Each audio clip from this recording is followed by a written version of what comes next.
Rome is a city that knows performance. Marble saints pose on bridges, fountains rehearse the same silver monologues, and every square has a stage if you wait for dusk. But tonight's stage was a canvas tent pitched behind a train yard, stitched with old posters and promises. The handbills said laughter. The crowd brought secrets. Welcome to Somnolent Conspiracies, where the show only ends when the truth stops writhing. The case began with a sold-out midnight set by a traveling circus that had no clown listed on the bill. Still, midway through the act, the crowd fell into a hush that wasn't planned. A chair dragged across the ring without a hand on it. A red balloon drifted to the exact woman who would not meet anyone's eyes. She stood, trembling, and without instruction reenacted a hit and run she had hidden years ago. The steering wheel invisible, the jolt, the mirror filling with a boy's face. When she collapsed, the tent erupted into shouting and confessions. It happened again the next night. Not the same crime, not the same person. A man mimed the weight of a brick and a window that had shattered in another province. Another life. He whispered a name no one had known he knew. There was laughter, then there wasn't. The ringmaster denied a plant in the audience, denied hypnosis, denied everything except the refunds. An investigator walked into the sawdust air, chalked lines where the chair had moved, and listened to the silence between laughs.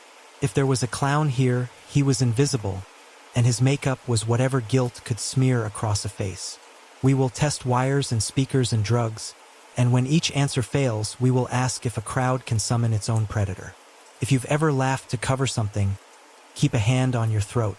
The spotlight is bright. The ring is empty, and something is waiting for the cue. They had pitched the tent on a rectangle of grit behind the train yard, where the switch points chirped like metal crickets and the sidings smelled of iron and rain. Detective Arthur Quinn walked in through the back flap with his hands in his coat pockets and a police photographer stepping in his shadow, careful not to scuff the pale sawdust floor. He did not belong to the city's vice squad or its homicide bureau. He was an Interpol liaison on cultural crimes, which meant counterfeits, stolen antiquities, and the occasional museum heist. He did not, as a rule, investigate laughter. But the calls had stacked in the night like tickets. A traveling circus? A midnight show? 3 people compelled to reenact things no one was supposed to know. The ring was a round of darker sawdust inside a wider halo of benches. The bench slats still held the warmth of hundreds of bodies. The air held chalk and sugar and a faint old smoke that clung to canvas even when you quit. In the center of the ring stood a wooden chair, simple, dark-stained, with a back crossbrace rubbed smooth by palms. It had been set upright again by the handlers. The handlers hovered near the ropes, not speaking.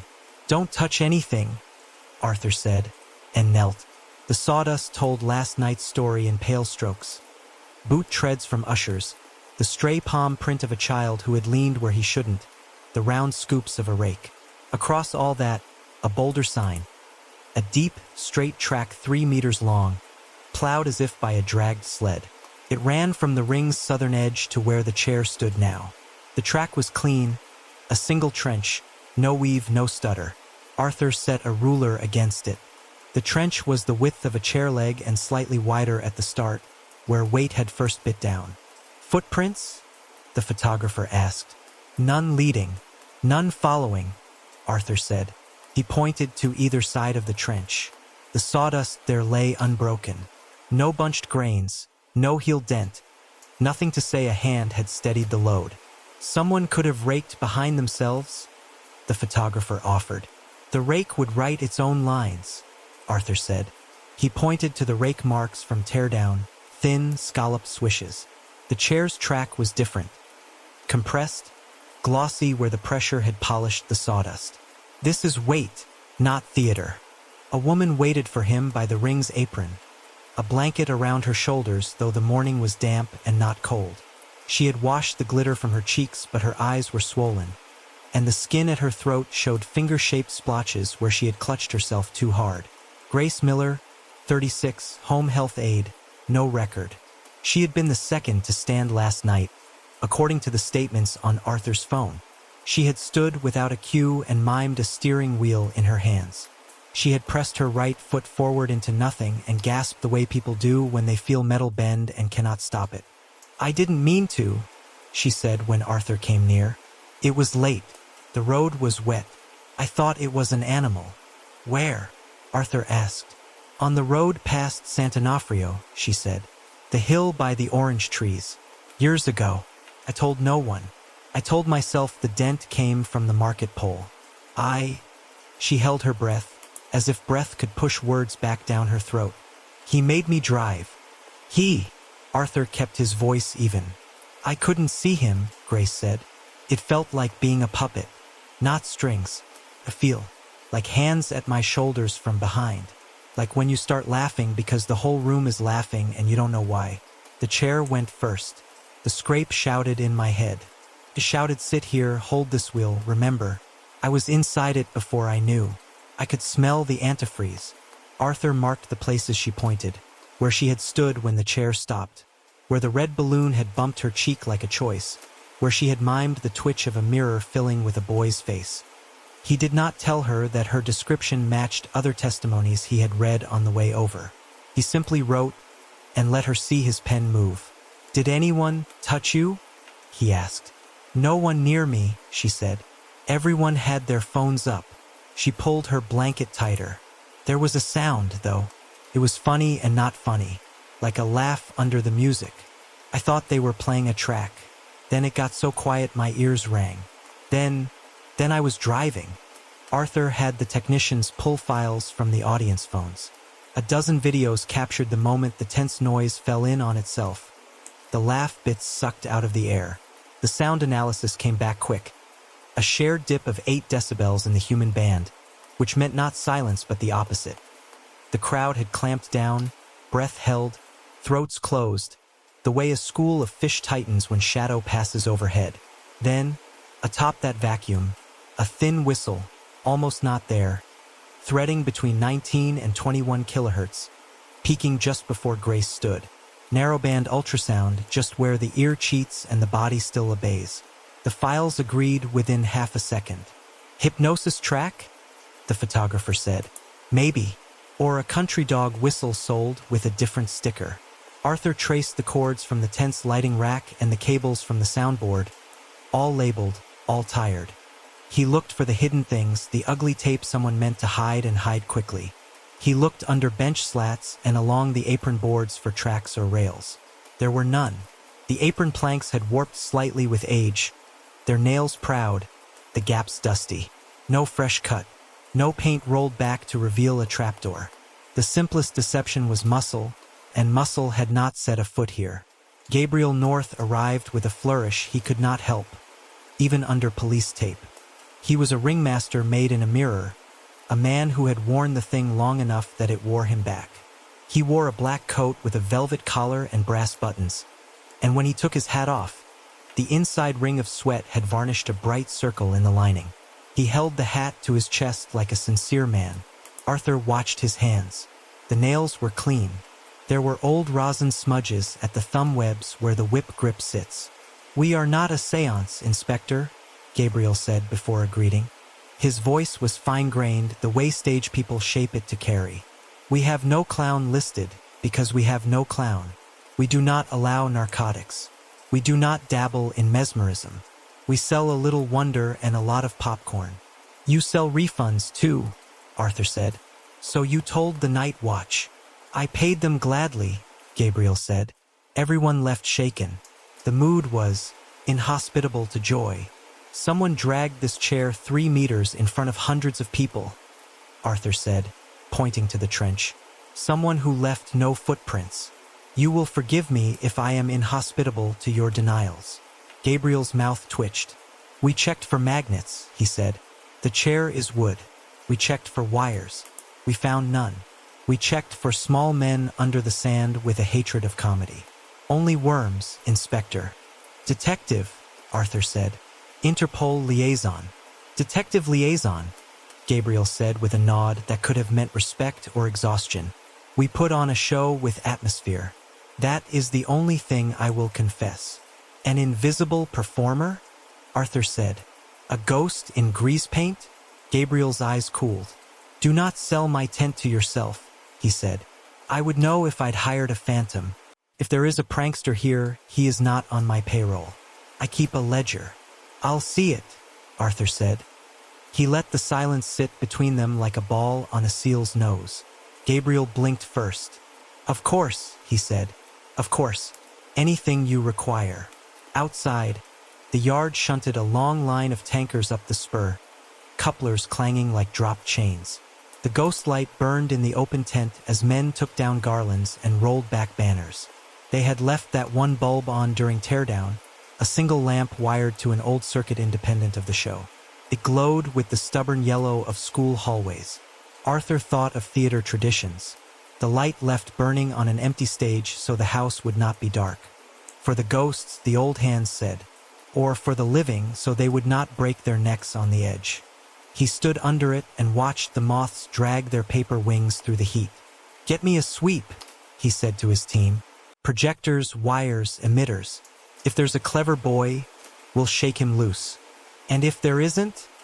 the photographer asked. Arthur looked at the chair, at the clean trench, at the place where someone's life had pulled a straight line through other people's evening. He buttoned his coat. "Then we stop selling it a stage," he said, "and see what else it needs." By noon the tent was a patient on blocks, every rope let slack, every panel tagged with chalk. Forensics moved like tailors, measuring seams, tapping planks, murmuring numbers that turned circus into blueprint. Arthur followed the rigging map with a pencil, tracing guy lines to their stakes and catwalk ladders to junction knots. No hidden tracks cut under the ring. The apron boards, old fir, cupped and splintering, sat on joists that had seen rain in years but no recent carpentry. If a man had tunneled, he would have carried his dirt through a city of eyes. "Nothing clever below," the scene chief said, sliding a probe between boards. "Only dust and a mouse the length of your thumb." "Above?" Arthur asked, tilting his chin toward the truss of poles and crossbars. They rolled in the UV lamps and cut the daylight with canvas flaps. The tent dimmed to aquarium blue. As the beams passed over the chair, the legs burst into a thin, sea-green halo. Not glowing, ghosting. A film along the grain at the points where would met grit, and a feathering higher, as if brushed by fingers after the main smear had been laid. "For stage," the text said. "Phosphors, glow paint, low persistence." "On a chair that isn't part of a build act," Arthur said. He crouched and swabbed the rear leg, sealing the cotton in a tube. The residue stank faintly of solvents and tin. Gloss where there should have been dings. Who paints a chair to glow in the dark and then leaves the room bright? "Someone who wants a ghost to be seen without being seen," the photographer said. He held his own hand under the lamp. The chalk dust on his knuckles lit like dry lightning. "Or someone rehearsed in the dark," Arthur said. "Show me the board." At the sound table, a map of sliders and dials, the sound tech had already pulled last night's logs. He was young and did not hide his pride in neatness. He kept a roll of gaffer tape like a rosary and wrote labels with the square, neat hand of a man who believes in categories. On his tablet, the spike graphs lay like teeth. The crowd noise climbed like a tide across the first acts. The viaduct drummer, the knife ladder, the contortionist breathing like a bellows. Then dip. A clean, shared hold in the band where throats live. Over the trough, a comb of narrow spikes at 19 to 21 kilohertz, linking to an auxiliary input that had not existed the week before. "AUX3, the tech said, pointing. "It isn't mine. It isn't the house gear." "Whose is it?" Arthur asked. The tech threw up his hands. "You think I leave the rack to find out who's adding toys? North brings a new fogger, I plug it. He brings a new pet mouse, I mic it. The night this started, a cable ran from AUX3 to a little black box I hadn't seen. The box had no brand. After the show, it was gone." "Limiters?" Arthur asked. "I run them tight. Still bled that bat whistle right past." The kid reddened. "I swear I didn't know." Arthur squeezed his shoulder. "Your habit of labeling is going to save us," he said. He photographed the board, the tape flags, the AUX channel note with its pencil smudge. The Sarge bagged the patch cable and the dust clog in its port. No fingerprints on the knobs. They had been wiped with the rag everyone uses and no one counts. That, too, was a signature. The ghost light burned through all of it. It was a common lamp on a tall pole, a naked bulb in a dented cage, wired to an old two-wire that ran along a different route than the festoons and work lights. It had its own switchway, its own sulky transformer, a private stubbornness that did not care if the rest of the show lived or died. Arthur stood beneath it with the rigger, a woman with wrists like ship rope and a knife on her belt. "Left on every teardown?" he asked. "Always," she said. "Superstition, yes, but also safety. Never a dark stage." "Whose circuit?" She pointed with the knife to the sidewall panel where a tangle of old ceramic fuses hived like wasp cells. One was labeled in a hand older than the tape around it. "GL. Separate from the main," she said. "We tap it where we can. Old yards like this have bleeding lines. We pick the cleanest gutter." "Bleeding," Arthur repeated, thinking of the UV smear. He turned to the plank runner who kept absently flipping a coin. "Get me Night of Power draw from the yard," he said. "Whatever log they keep. Meter by meter." The plank runner nodded and loped off with a phone pressed to his ear, a greyhound who believed bureaucracy could be outrun. A shadow shifted near the service flap. It was not a shadow. It was a man trying to be one. He was tall with a stoop, the kind of stoop you develop from apologizing with your body rather than your mouth. Peter Cole, listed in the ledger as general staff ropes, stakes, whatever the day's sweat required. He had an honest face you might not remember 20 minutes later. Arthur remembered faces too well to trust that. "You were on the afternoon crew," Arthur said. "Yes, sir," Peter said. His hands sought each other like nervous dogs. "I dispose of sweep, chalk the lines. I saw something Mr. North will be cross." "Mr. North can be cross later," Arthur said. "You saw what?" "A performer," Peter said, swallowing. "A guest," he said. He had a small case and a red balloon like a joke in his pocket. "Not one of ours. He had a badge for the lot, though. He came every afternoon this week, when the heat made the canvas taste like pennies. He asked for time alone in the ring. Said he needed, what did he say? To set the room into expectation. I laughed. He didn't. He told me to leave the ghost light on." "Name?" Arthur asked. "He didn't like his picture taken," Peter said miserably. "I asked if he wanted a poster shot. We've a boy who does them." He put his palm over the lens. "Not angry, polite, but no." Peter twisted his cap, wringing it into an exhausted bird. When he left, he said, "Good rehearsal. The rest of you will catch up." "Describe him," Arthur said. 35? 40? Peter said. "Good shoes. Engineer's shoes. The laces had little burns at the tips like he'd been near solder. Hair cut with a level. He smelled like old radio." "Old radio?" the photographer mouthed. "Dust and warm metal," Peter said, helpless. He whistled when he walked away. Not a tune. More like testing his teeth. Arthur wrote all of it down, even the parts that would sound foolish later. He would circle the foolishness if it turned up twice. He had a drawer full of circles back in Paris. Gabriel arrived again with his ledger, which truly was a ledger. Paper ruled with sums in sit-up straight numbers. Gate receipts, concessions, salaries, diesel. No special line item for poltergeist. No petty cash marked giggles. Arthur kept his face plain and asked which line covered odd purchases in the last month. Gabriel, with a dignity that might have been real or costume, flipped back pages and touched a finger to ultrasonic repellents. Animal control. "For dogs?" Arthur asked. "For anything that urinates where we stake," Gabriel said. "I do not want to alienate the strays. I merely want them to consider urinating elsewhere." "You bought emitters from a defunct theme park supplier," Arthur said, reading the invoice. "How patriotic." "We get what we can get," Gabriel said, eyes flat. "And a box with no brand rode my AUX-3, the sound kid said behind him, unable not to blurt. Gabriel blinked. "Then someone brought a pet I did not approve," he said. For the first time, his voice shook. "The tent is my responsibility. The ring is sacred. I will not have this." Arthur closed the ledger gently. Then help me find the hand, he said. The plank runner slid back, breath hot, expression triumphant. Yard log, he said, waving a PDF on his phone as if it were a flag of surrender someone else had raised. They meter each feeder line. Ghostlight circuit shows weird spikes during the show. Peaks that shouldn't be there, like someone's plugging in a vacuum cleaner and turning it on and off and on. Only no one is. Send me the file, Arthur said. He did not smile because nothing here was funny. The word for his feeling was closer to hunger than triumph. Mark the timestamps. He looked up at the stubborn cage bulb.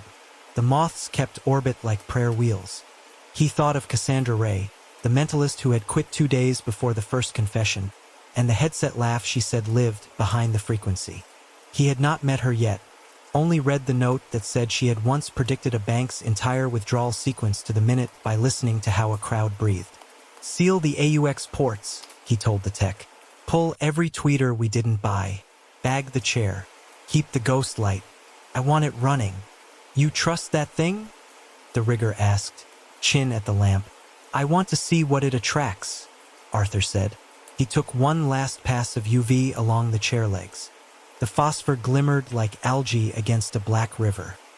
He could imagine a hand setting the smear with care. A rehearsal hand, a maker's hand, then stepping back into the aisle, where the air had allegedly gone cold. He wrote a single line at the bottom of his page and boxed it so he would not lose it in the next noise. If the stage is honest and the chair is not, someone practiced here in the dark. Then he drew an arrow to the ghost light and wrote, Old power, new appetite, asterisk asterisk. On the second night, the tent filled earlier, as if the city had decided dusk was a reasonable time to negotiate with the uncanny. They came in for spectacle and carried out rumors like lit matches cupped in their hands. Arthur watched them from the aisle between sections B and C, the slab of benches that creaked like a ship's belly when 100 people leaned the same way. He had mapped the rigging, signed off the searches, and posted 2 officers near the soundboard with instructions to shoot any wandering cable with their eyes. The ghost light glowed in the side wings, a stubborn star. He could smell sweet frying from the concession cart. He could smell nerves, a sour waft that has its own bandwidth. The ring hands raked the sawdust until it lay like paper. The chair had been removed. The ring was empty and dared you to invent it. Gabriel North, whose face wore its own spotlight, warmed the crowd with patter that ran smiling along the seam between sincere and deflecting. He joked about the previous night without using any words that could be called evidence. He kept the show moving as if speed itself were a sealing agent. And then he slowed. The contortionist finished. The juggling knife man bowed. A drummer on the old viaduct rims made a clatter like a tin roof in rain, then stopped. The audience's laugh muscle, flexed so faithfully all evening, relaxed at last. In the alcove where the sound tech watched his levels like a cardiograph, the sliders held steady. Arthur felt something loosen in the tense ribs. A man stood up. He did not stand like a volunteer who has heard his name. He stood like a man lifting an invisible weight and then finding that it climbed him. He was broad from the gym and pale from law office hours, a handsome face curated by good shaving habits. Benjamin West, according to the tickets. Arthur remembered the name from a pulled list, a staffer at a political consultancy, a man whose online presence wore a tie. Benjamin did not speak. His hands came up and framed something in the air that only he could see. He palmed an absent brick, felt its drag as if it were a living animal. His elbows set the geometry of throwing. He breathed once and stiffened the way you do when you're about to launch not a thing but its consequence. His arm cut the air. The tense old canvas made the sound a brittle auditorium makes when cold creeps in. It tightened. What followed was not a mime show, though no object ever struck. It was the run-out behind Benjamin's eyes. The crowd understood. They did not need the brick to travel. They could see the window in their heads, a rectangle of reflected city and soft lamp where someone was working late, a face bent to a desk. They understood how the pain would doming out, bulging like a held breath, and then spider. Benjamin's own breath went hard and shallow. The crowd, equally suddenly, stopped laughing as if a blade had passed through sound and shaved the top off it. "Phones down," Arthur said softly, but it was too late. 100 screens had already risen and been ashamed of themselves and half lowered. The tent became a lung. The long-held silence after the drummer's stop compressed further. A communal breath clamp that the microphones, later, would render as an 8-decibel hollow scooped out of normal human noise. The narrow whistle of no music, nearly but not quite above hearing, braided itself through the hush. "Mr. West," Gabriel said, reaching with a host's voice and a worried man's hand. "Sir," Benjamin burst like a garage door. "Her name," he rasped, and then it came like confession had its own viscosity and had finally tipped. He said the name of a woman who had been a city council candidate 6 years ago, a name whose newsprint filings Arthur would find later under a winter headline. "Vandalism at campaign office.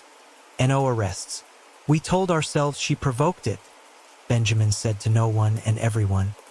His hands trembled in the shape of a brick that had not left bruises on his fingers because it had only lived in memory. He looked at his palms as if checking for dust, for the old particle residue of guilt. "We were young. They told me it was politics. I did it. Security moved toward him. Gabriel waved them back sharply. The crowd put its head down in a posture meant for prayer and used instead for witnessing. Arthur felt it roll through the benches like a weather front. A pulse that was the opposite of laughter and yet made the same muscles eager. He raised his hand halfway, considering whether to unmake this with force, and felt the air along his forearm cool as if a cellar door had been opened. "Thermal," he said into his sleeve mic section C. "Now." The tech on the tripod swung the heat camera toward the aisle. On the tablet, the false colors showed a human sea, bright oranges and yellows that mean heat and breath and being alive. In that field, a single cool shape manifested itself like a geyser inverted. A pale blue column, narrow, precise, cutting down between benches in a way nothing with feet could. For degrees Celsius down, the tech whispered later, with the scared delight of a scientist whose impossible instrument still calibrated out. "Track the column," Arthur said. The blue spine moved without touching the people it passed, as if it preferred the seam between knees. It halved and halved again around obstacles, refusing to smear. It stopped beside a woman with a red scarf and a heart-shaped face gone to chalk. Then it slid sideways and stopped beside Benjamin instead, as if deciding. Benjamin flinched the way hair flinches when a comb runs near. The camera's color did not change on him, but the sweat on his upper lip lost its shine. He confessed in broken lines the way a man remembers when remorse has no punctuation. The crowd may have imagined the rest. It takes very little set dressing to stage a guilt that is already rehearsed. Arthur kept his eyes on Section C and asked the usher at the aisle, quietly, to look at the underside of the benches for anything that did not belong. The usher, a dour woman who had thrown rude men out of better venues than this, went to her knees and slid the light of her phone under the slats. "Tape," she said at once. "A neat row. Stupid neat." She worked a fingernail under the adhesive. The thing that came away was black, squat, and thin, the diameter of a coaster, with a horn opening like a tiny funnel. A tweeter of the cheap and treacherous sort. She handed it up. Another sat a meter along. Another glinted by the end post, wired in series with rude thrift. "Battery pack?" Arthur asked. "Here," the usher said, producing a taped bundle the size of a paperback.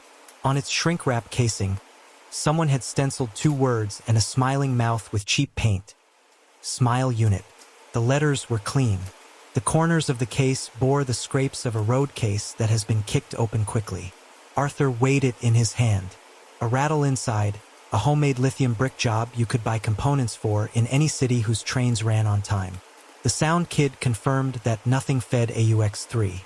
The board held steady. The tweeter array had been a parallel system, independent of the show, hidden where the warm human bodies of Section C could lend their volume to whatever message came like weather. Arthur considered the neatness of the tape work under the benches, the way the wire had been routed along the steel support struts and not the wood, where a screw might bite it. Someone had installed this at leisure, unobserved. Victims so far all sat here, the usher said, not a question. She had been counting tickets with her eyes. Last night's nurse. Tonight's brick man. The businessman in the first show. All Section C. Weaned on Section C, Arthur said. He stepped back and looked up, past the benches to the roof and the truss. The blue column on the thermal tablet thinned and then was gone, diffused or become ordinary air again. Benjamin, spent in a way that has nothing to do with muscles, sagged between two officers who were suddenly gentle. The crowd rustled like a wheat field daring itself to be human again. The tent had to inhale sometime. Arthur looked at the array and the battery, not fooled by how easy it is to blame an object because it is black and has corners. The tweeters would explain the bat whistle, the pressure on the inner ear, the turned heads. They would sharpen a suggestion until it cut. They would not move a chair. They would not make a trench that did not waver. He sent the battery to the table for prints. The dusting powder lived in a puff of glamour under the lamps. One partial emerged on the shrink-wrap's back fold. An index tip swirl with a clean delta. It was not in any of Rome's databases or Interpol's local mirror. The tech shook his head within minutes. Run it European, Arthur said. Cross-match all holdings. Full ridge map. Treat it like a love letter. Don't crease it. On it, the lab replied. Who sits in Section C? The photographer asked, watching the benches breathe with the newly seated. People who don't want to be seen and don't want to be far, Arthur said. Who want to be in the dark with a clear path to the aisle. He looked for patterns. Couples who never touched. Men in good shoes alone. Women who watched the exits. The kind of people who keep secrets that use up their eyesight. The kind of people who, when the room surrenders to quiet together, feel something they've held alone finally get the attention it has always demanded. The show limped to a close with applause that sounded more like right than approval. Gabriel bowed and did not meet Arthur's gaze. The ghost light burned through teardown again, the stubborn tradition, the honest bulb. Arthur stood under it when the yardman sent the power log. Spikes on the GL line during the exact minutes the room had held its breath. On-off on signatures, as if someone had been testing a motor that no one could find. He turned the battery pack's casing over in his gloved hands one last time before bagging it. Smile unit, it told him, black text on scuffed plastic, like a joke you only tell yourself. He thought of Peter's guest performer with engineer shoes and solder-burned laces, and of the invisible column that had to be recorded to be believed. He thought of the way a room can become a chorus that sings the soloist into existence. Prince gone to Europol, the lab called across the ring. We'll see if your ghost ever paid taxes. Arthur nodded once. The tent was lighter now that the bodies had left, and the ribs creaked back into their resting positions. On his notepad, he wrote, unresolved harms. No legal closure. All chosen.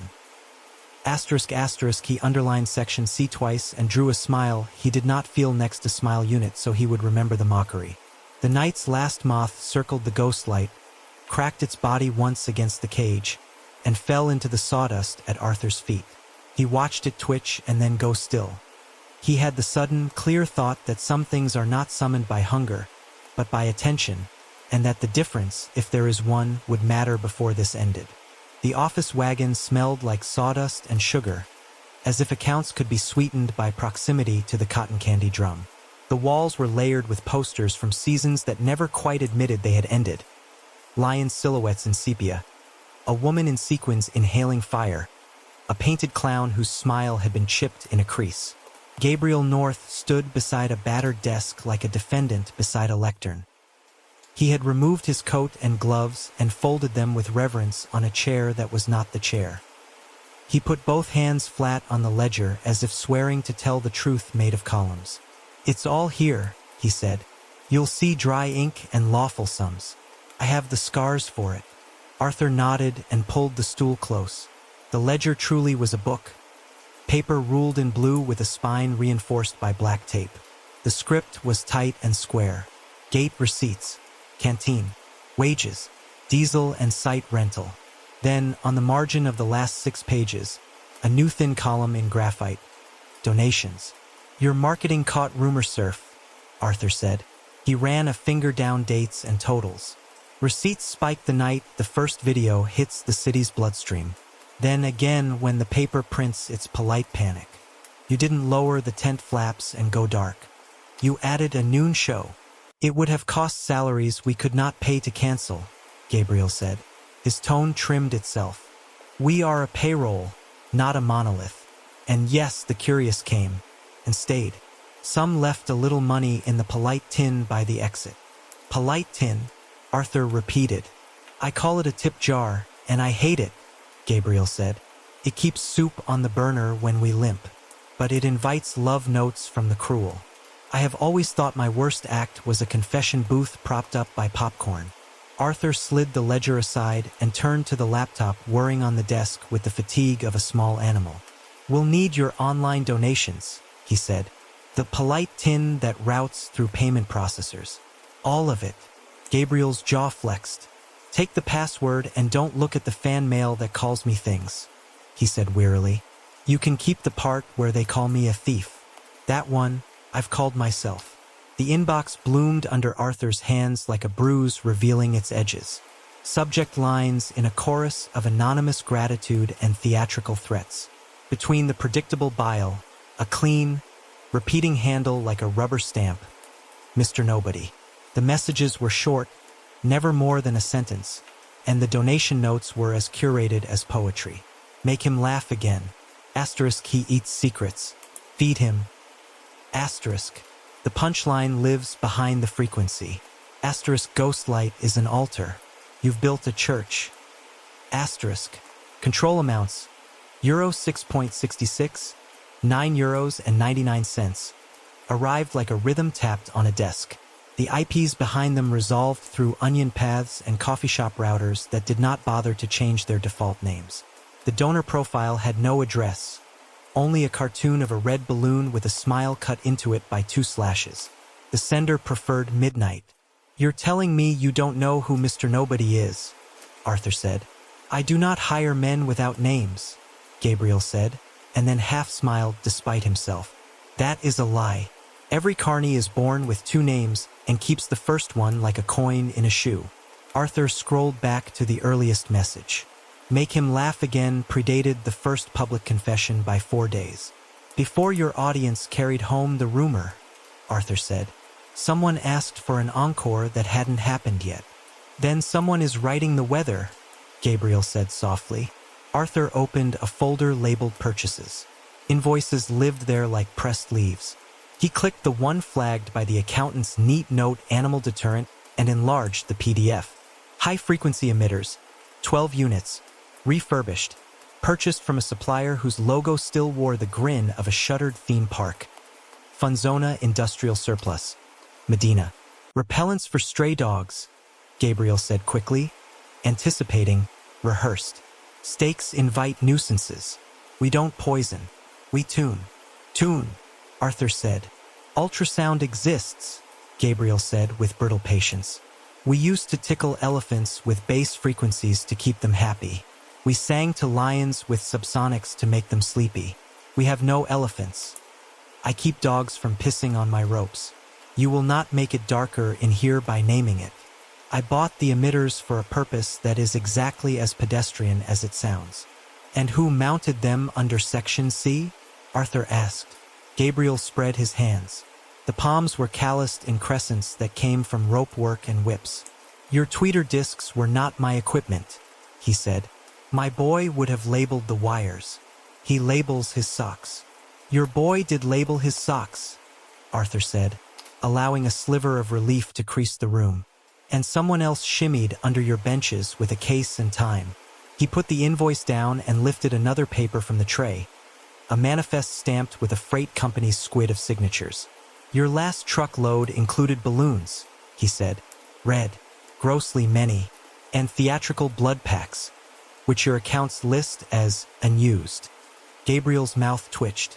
The balloons were for a gag that died in rehearsal, he said, a busker's flourish.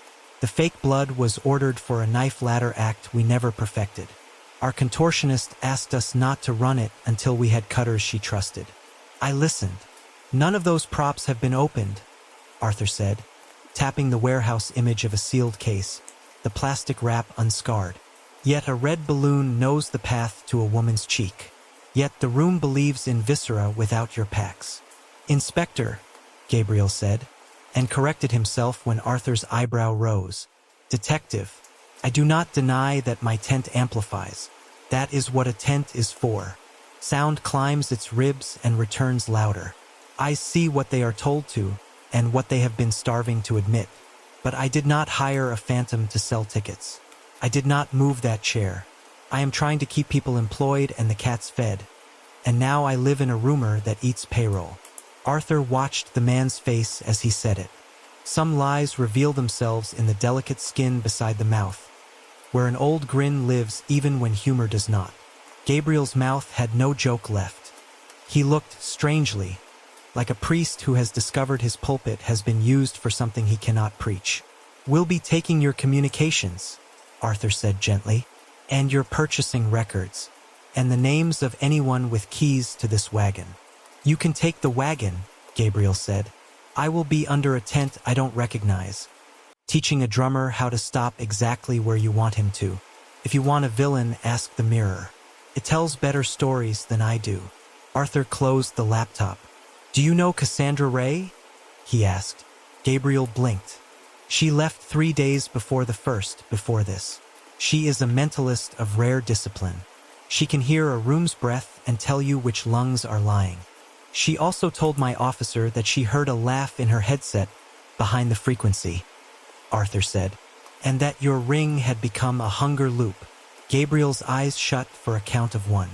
She said we were courting something by accident, he said. She said if we kept arranging the chairs in a circle and asking for secrets at volume, something would pull up a stool. I told her I was arranging chairs for jugglers and tumblers. She said I was arranging a congregation. Outside, a hammer struck a stake. The note traveled through the wagon floor and made the desk tremble. A red balloon, one of the sealed ones, Arthur told himself, bumped the frosted glass pane, summoned by a change in air pressure as someone opened the door at the far end. It bobbed in place like punctuation. Arthur stood. I'll talk to Cassandra Ray, he said. Now. Gabriel nodded without looking up. Tell her I still open with the viaduct drummer, he said. Tell her I miss the way she could make a silence stand when she asked it to. Arthur stepped out of the office wagon into the grit bright with noon, his phone already ringing with the lab's number. He let it vibrate once, twice, and answered. Quinn, he said, already walking toward the exit gate. Yes, put her through. Cassandra Ray, put her through. Cassandra Ray chose a table on the edge of a piazza where the pigeons worked like pickpockets and the espresso came black enough to hide a thought. She wore a coat too thin for the afternoon and a pair of headphones looped around her neck like an animal that had learned obedience but not affection. When Arthur introduced himself, she looked at his hands first, then his eyes, then the line of his shoulders, as if reading a sequence of dials. You're the one who writes conclusions like warnings, she said. I read your museum reports. You leave your verbs open in case something breathes through. I try not to slam the door on my own ignorance, Arthur said. Gabriel says you left before the first public incident. I left when the ring changed, Cassandra said. She tapped the ceramic saucer with one nail, a small, precise sound. People think a stage is a loud thing. It isn't. It's a resonator for silence. You shape the hush and the room will fall into it like a mold. The night before I quit, I asked for a simple demo. Audience breath in, audience breath out, unison. The Ghostlight was on, because the rigger had a superstition and I didn't argue. The breath lined up perfectly, too perfectly. And then a woman in the third row started to describe a hallway in a hospital. No prompt, no cue. She mimed the way a door sticks when you push it with a hip while you're carrying a tray. She started to cry. That's when I knew the room wasn't ours anymore. You called it a hunger loop, Arthur said, quoting the note she'd given an officer. A loop because feedback doesn't need intent to grow teeth, Cassandra said. A hunger because the content was the same flavor every time. Secrets you can't metabolize alone. You put 200 throats into anticipation. The Ghostlight makes the air feel like a held breath, and you run a suggestion through the high frequencies where the ear won't admit it's listening, and something arrives to eat. Something, Arthur repeated. You're a rationalist on paper. I'm a technician of attention, she said, which means I'm a priest with a multimeter. She finally lifted her coffee and sipped it as if the cup might lie. Call it an emergent behavior, a crowdsourced predator. If you prefer old words, call it an egregore with grease paint. Arthur set his notebook open, but did not look down. He let her see his attention like a beam. Tell me about your headset. The night I left, I ran my pre-show sweep, Cassandra said. Mic checks, channel balance. I keep an ear in the in-house and one in a clean line, no effects. Behind the frequency, that's the phrase I used because it's what it felt like. There was a laugh with the human formants but no source. Not riding our board. Not in any of the known feeds. It moved when the crowd's anticipation moved. When I asked the drummer to cut, it cut with him. She touched the headphones without putting them on, as if to reassure them they were not to blame. I've heard bleed from police radios, taxi dispatch, baby monitors. This was none of those. It was as if the tent itself had a throat and it had learned a bad habit. Arthur glanced at the piazza clock. The hands had the Roman arrogance of knowing they curated time. You also wrote that volunteers began reenacting traumas during rehearsals. I chose a man who had filled in on lighting the week before, Cassandra said. He was ordinary in the valedictorian way Roman men are: good shoes, right amount of beard. We did a basic focus exercise under the ghost light. Point to the quietest sound, point to the brightest shadow. He lifted his hands as if to hold a child and croaked a nursery rhyme into nothing. He had no child. He said later he'd pushed his sister's pram into the street once, as a boy, to get attention. No harm done. But the gesture, I didn't ask for it. The room did. The Ghostlight's old circuit may be hooked through a rail spur, Arthur said. We've got meter spikes on that line during key minutes. The frequency hum is close to laughter. A stage lamp becomes a relic when you make rules around it, she said. An altar is just a table until you keep putting your hunger on it. She leaned back and studied the pigeons. You can do a lot with ultrasound. Prime the vagus nerve. Tilt suggestibility. I've read the papers and done the parlor tricks. But parlor tricks do not cut trenches in sawdust. You have two drivers, detective. One human. One as human as a roomful of humans can get. Arthur slid a printout from a plastic sleeve and set it on the table. It showed a battery pack with a stenciled grin. Smile unit. We found a tweeter array under Section C, he said. Independent of the house board. Disposable horns taped to the bench undersides. Battery supplied. Whoever mounted them routed neat wire and had time. Cassandra's eyes hardened. Then somebody tuned the room, she said. They gave the appetite a spoon. You follow technical forums, Arthur said. I need to know where somebody like that would boast. Not boast, she said. Seed. The clever never confess. They plant riddles and wait to be courted. She opened her phone, logged in without looking, and swiped through saved bookmarks. Here, she said, rotating the screen. A public board whose banner image was a broken CRT grinning static. Threads with titles like Human Phoneme as Control Signal and Ghost Mic.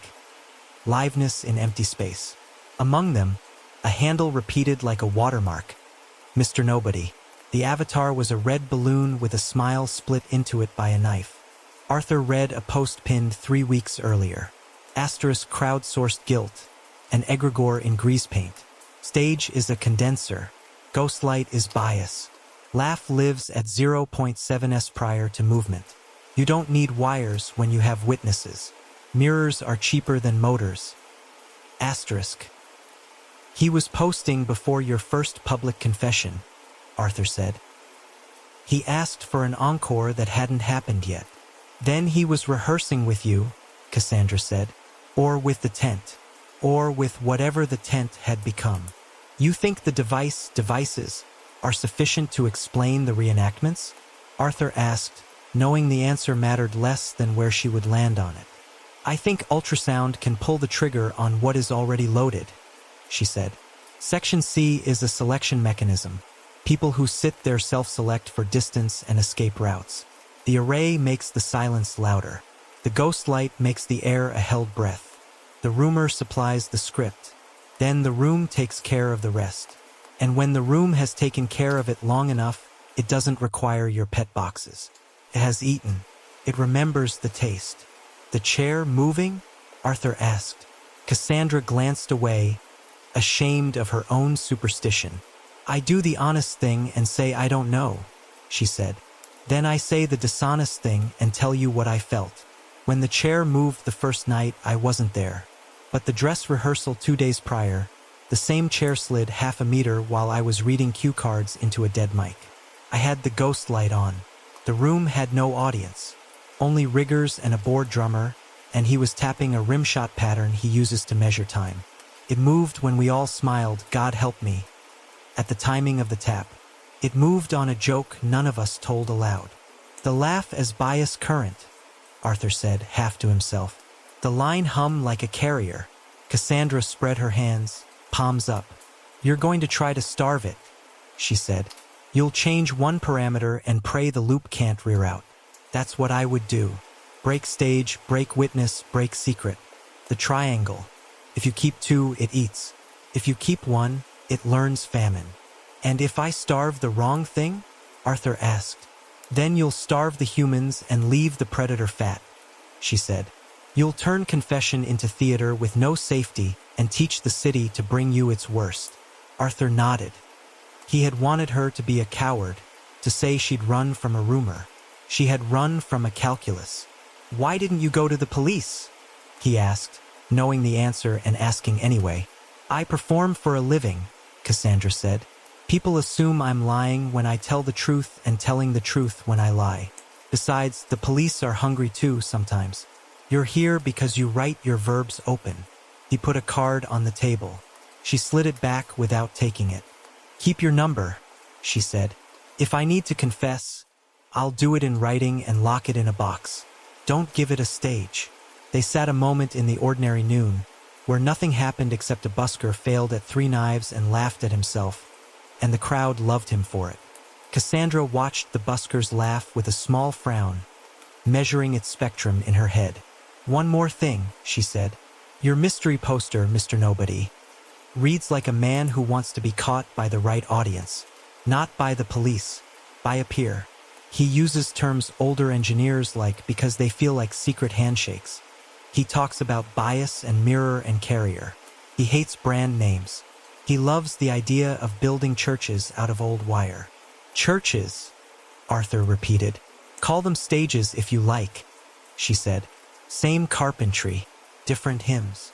Arthur left her there with the obedient headphones and the pigeons and walked back toward the yard, where the ghost light would already be burning in an empty ring because no one knew how to admit it made them feel safer.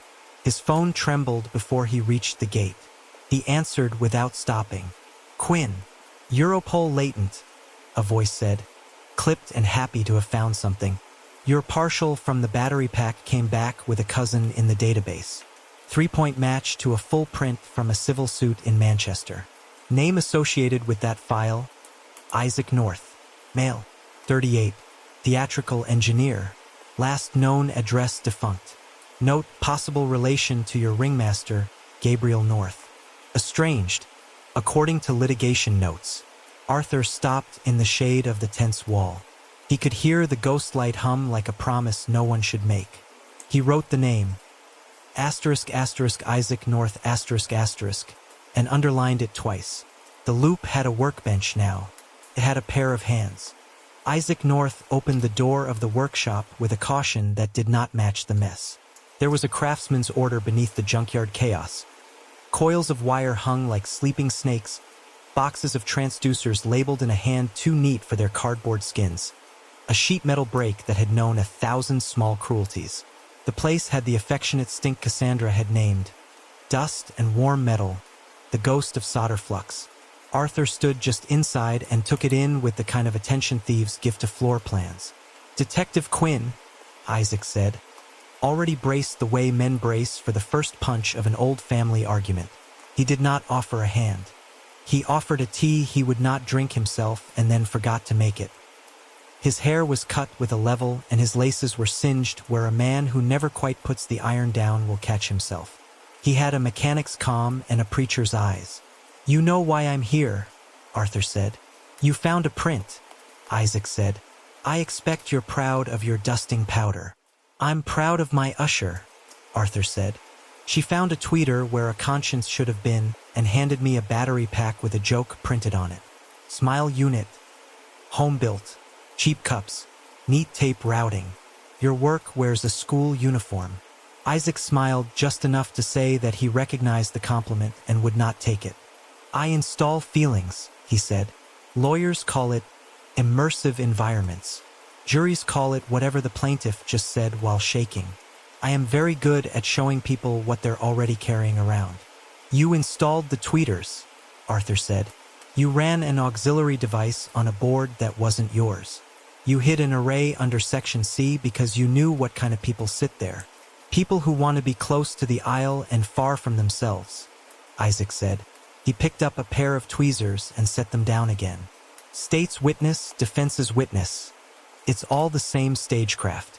You build a room that tunes the attention to a narrow band, and then you ask a question the room is already begging to answer."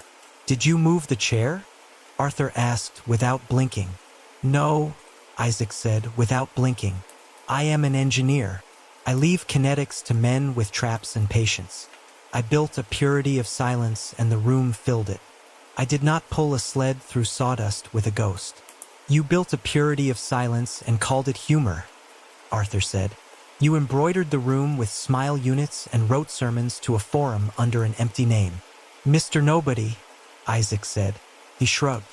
"All the good names were taken. I wanted to talk to the men who know where their multimeters live. I told them there is a laugh you can ride without hearing it." "You were posting invitations before the first public confession," Arthur said. "I rehearsed with a city," Isaac said. "Do you imagine I am the first man to weaponize expectation? Priests beat me by centuries. Advertisers by decades. I just prefer honest wires." He crossed to a bench and lifted a tidy case. Inside, nested in cut foam like surgical tools, lay a red balloon and things that had never belonged with balloons. A palm-sized controller with thumb wheels and 2 joysticks, a coil of microfilament, a packet of actuators no bigger than beetles, each with a prop the size of a fingernail and a coin cell already glued in. Isaac set the balloon on the felt and the room felt smaller, as if the color had taken up cubic space. "You gave a balloon a will," Arthur said. "I gave it a path," Isaac said, affronted. "We steer weather balloons with a lot less. Microactuators along the seam, here, pull just enough for a drift. A fan in the apron moves a column the way a man's sigh moves a candle. It's showmanship, not sorcery." "It found Grace Miller without your thumb on the wheel," Arthur said. "It found a heat target along a predicted aisle," Isaac said, and for the first time his voice flared with the kind of heat he budgeted elsewhere. "I can send a balloon to the cheek. I cannot instruct it whose cheek to want.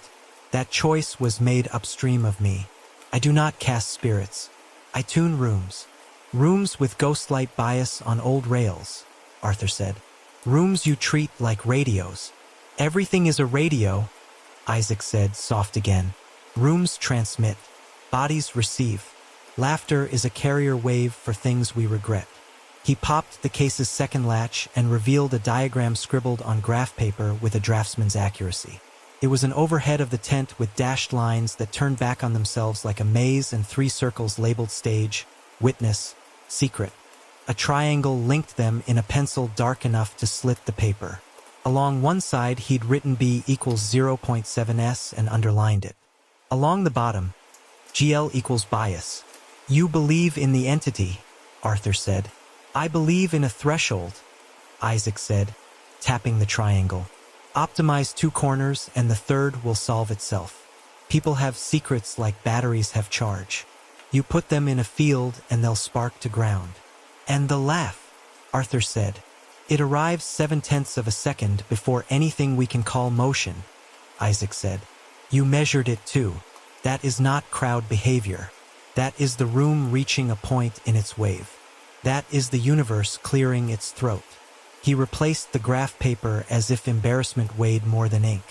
"If you want me to apologize for the tweeters, I can," he said. "I will do it to your face and not to a court. I should have told my brother. I did not. I thought I could prove a point. That the room would do the trick without the circus and thereby humiliate the circus. I like humiliating the circus. I was raised under a canvas that leaks." "Your brother thinks you're a vandal," Arthur said.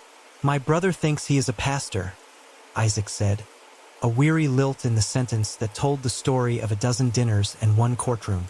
"We are both wrong. He runs a payroll and a myth. I build cheap miracles and tell myself I am honest because my wires are bare." Arthur stepped closer to the bench. The balloon's skin clicked faintly as it adjusted to the air in the room.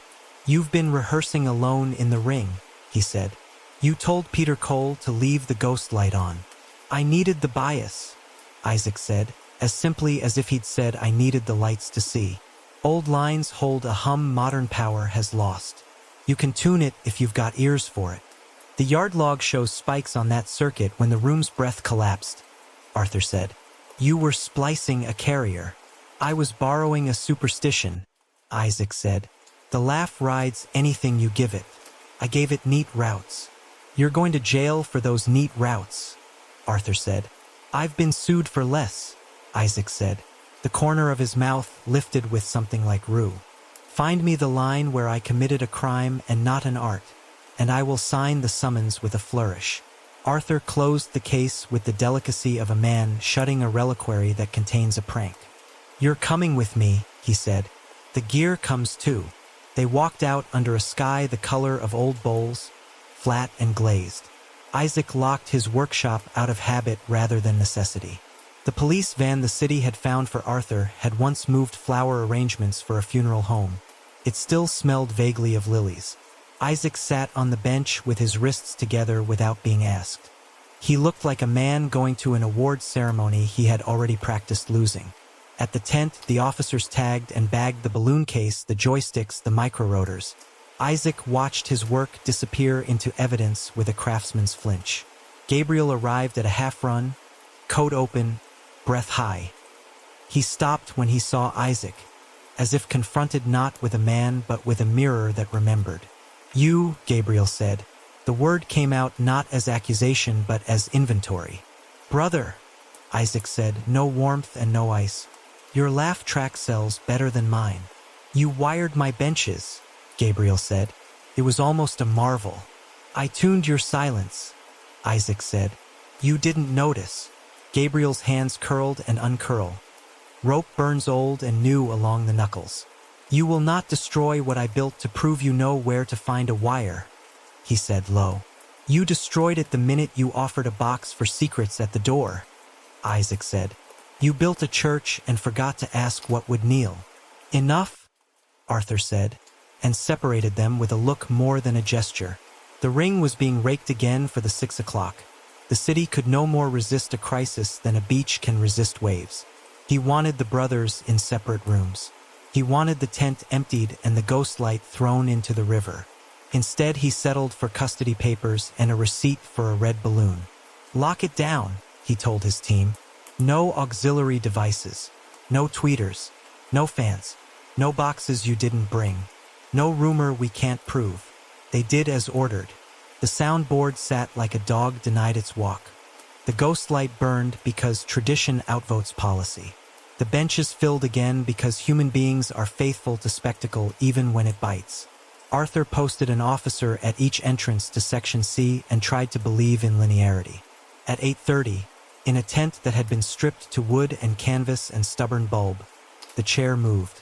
It shuddered first, a persuasion rather than a command.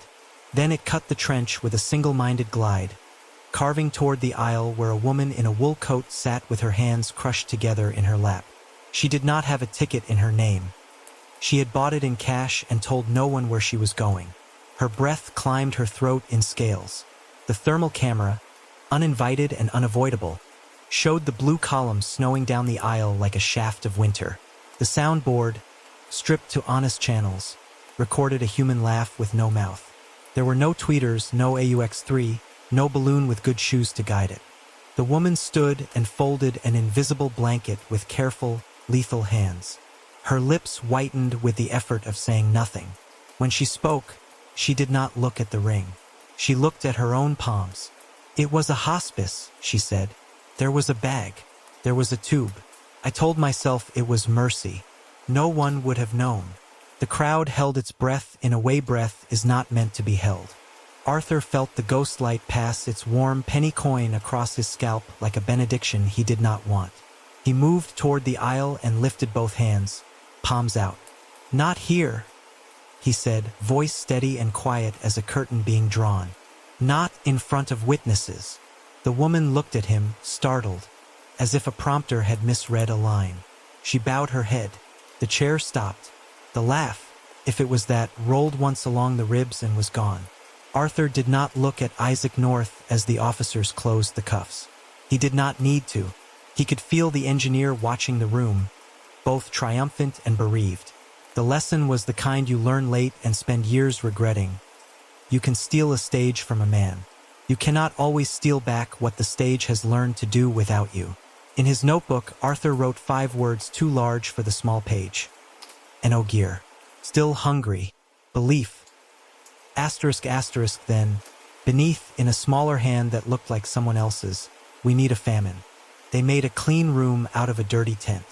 Arthur arrived before sunup with a list that had more verbs than nouns and read it aloud like a spell meant to cancel other spells. No audience. No vendors. No band. The rigger unhooked every festoon and worked light and coiled cables into obedient circles. The soundboard was stripped, faders taped at 0, the AUX ports plugged with blanking plates as if silence could be made watertight. The ghost light, stubborn relic, friendly coin, was removed entirely. In its place, Arthur set a squat battery lantern with a frosted shade, the sort of portable lamp used by firefighters and people who respect darkness without worshipping it. "Think of this as a lab," he told his team. "The tent is the apparatus. We remove variables until we have none left but human breath. Human breath is the messy variable," the scene chief muttered, but she obeyed, and that was the point. They swept the ring with wands for RF. They swept the perimeter with dogs for chemicals. They swept the benches with hands for anything like a taped tweeter or a thought half-finished. Officers patted down the riggers and then patted themselves in a ritual of fairness. Every phone that entered the tent, police, tech, Arthur's own, went into a mesh bag that sat in the center of a Faraday pouch zipped tight and duct-taped like a hostage. The only camera allowed was a forensic unit on an isolated battery recorder whose storage had been formatted in front of everyone and initialed like a will. At noon, the volunteers began to arrive, chosen from a pool that had been investigated as if they were joining a monastery instead of an experiment. No arrest history, no sealed juvenile records, no civil suits settled in embarrassment and cash. They came in pairs and trios from dull lives. School teachers, a florist, 2 municipal clerks, a glassblower whose hands were too careful to trust with a lie. They carried with them only their identification and the kind of nervous laugh that dies quickly when a room does not indulge it. "Control group outside," Arthur told the radio.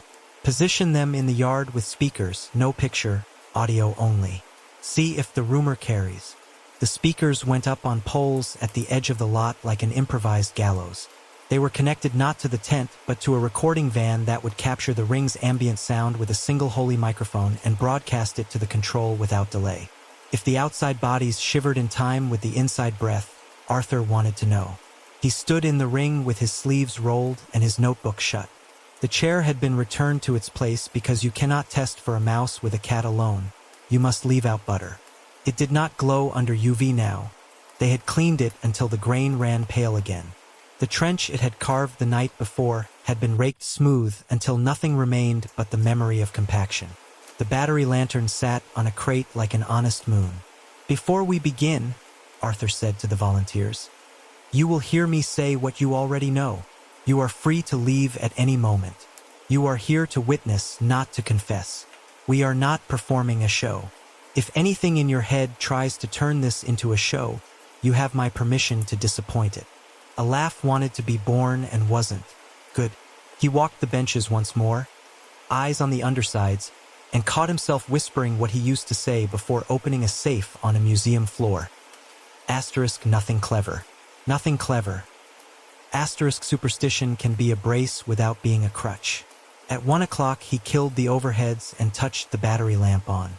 It filled the tent with a practical glow that did not try to make shadows charismatic. The ring looked like a room with the furniture moved for mopping. The air seemed thinner only because there was less of it. Begin quiet, Arthur said. No patter, no pat. If you feel like laughing, don't. If you feel like shushing, don't. Breathe. For a minute nothing happened except the tent remembered to creak. The recording van's operator gave Arthur a thumbs up from the flap. Levels clean, no wire hiss, no stray frequencies. The RF meter's bars idled like a bored heartbeat. The thermal tablet read oranges and yellows and the blue of the lantern's battery turning its calories into photons. A woman in the third row began to cry. It was not the tearful cough of a person who has been waiting for permission. It was a small, surprised sound, like an animal finding itself locked in a pantry it had just entered for fun. She clapped a hand to her own mouth and stared down as if a note had been slipped between her shoes. Arthur knew her name from the roster and said it gently. Helen Brooks. She shook her head. She kept shaking it while her eyes flooded and the hand at her mouth curled a little. The way a hand curls around a blanket in winter. Arthur did not move closer. Out loud, he said, making it an instruction to himself as much as to her. Describe only what is happening to you now. Not before. Not after. The chair, she said through her fingers. I can feel where it will be, like you can feel a kettle boil before the first bubble. It wants the aisle. The chair had not moved. The sawdust did not care yet. But the air had developed a tide that did not come from an open flap or a sneaking tech. Everyone felt it the way iron rails remember trains. Someone near Helen reached, thought better of it, and put the reaching hand on their own knee. Arthur lifted his palm to the thermal camera operator. The tablet shimmered into his hands. No blue spear cut the aisle. The colors were human warm. He felt a stupid public hope that perhaps the room had learned famine overnight. At the same moment the battery recorder clicked in the van as if touched by a thumb no one had grown. Audio blip, the operator in the van said over the radio. False? No. Meter flicker. And hold Quinn, you're not gonna like this. The laugh formants just printed on an empty channel. Play nothing, Arthur said. Even commands took up breath. He set the tablet down and watched the chair for the thing he dreaded as if dread could at least keep it honest. The chair slid. No shudder. No theatrical preamble. It took the line like a figure skater who knows that showing effort wastes applause. The trench reopened in a straight and greedy furrow, compressing sawdust until it shone. The chair carved toward Helen as if it had changed its mind about physics. The battery lamp's glow ran up the legs and turned them into the kind of object you use to explain perspective to a child. Arthur counted breath without meaning to. 1, 2, 3, and on, for the chair stopped so close to Helen's knees that she could have hooked it with her shin. The outside speakers carried the clean ambience of the inside tent. The control group in the yard went quiet the way a pond goes quiet when someone walks around it with a flashlight. No ultrasound, the scene chief said, low and even, as she watched the RF meter stay boring. No auxiliary. No nothing. Helen removed her hand from her mouth as if undoing tape and set both palms flat on her thighs. She had the precise posture of someone who has never been in trouble but has watched trouble sit down beside her on a bus. I was cleared, she said, to no one in particular. Do you hear me? I was cleared. Arthur did not ask what. He had learned sometimes the first stone you throw disturbs the only clear water. Stay with the chair, he said. Stay with the room. Stay here. Another country, Helen said. Eyes on the rails of wood grain. Another time. I was a junior nurse on a foreign contract. Nothing Gothic. A neonatal ward that needed hands and didn't have enough. They trained us fast, we learned faster. She swallowed. Her voice made a shape like a smile and then did not wear it. A heater failed. A baby cooled in the night shift gap. It lived. It lived. But not because of me. Because someone else was alert. I was reading a message from a man who would never love me. I told myself I didn't miss anything.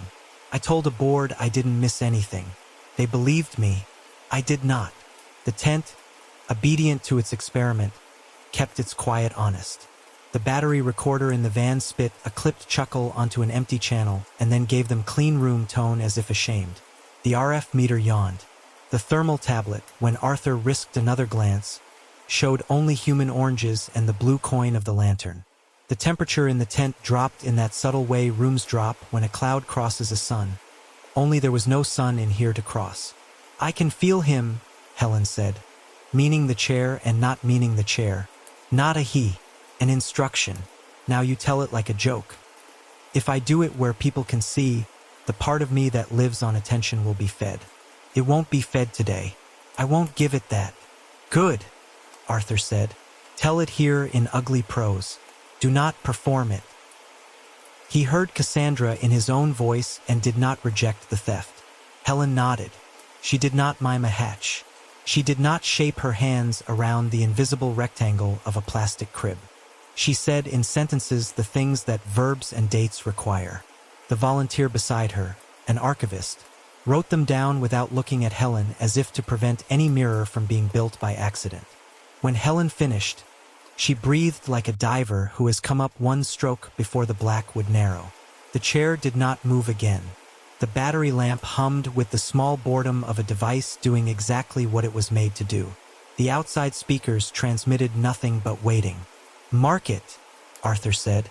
The scene chief bent with a tape measure and a chalk, recorded the length of the trench to the centimeter, bagged a pinch of sawdust for the lab as if guilt could fluoresce. The radio coughed once with the van operator's voice. Confirmed? Laugh on dead channel? 0.7 seconds prior to chair motion, he said. Like your forum man said. Nothing else. Isaac North, who had been kept in a police van with a window that made him a citizen of the experiment but not a participant, had his head bowed when Arthur glanced out through the tent seam. He looked less pleased than he had the night before. He looked like an engineer who had tuned a harp and then watched it continue to play after the strings were cut. Arthur turned back to Helen and offered a glass of water.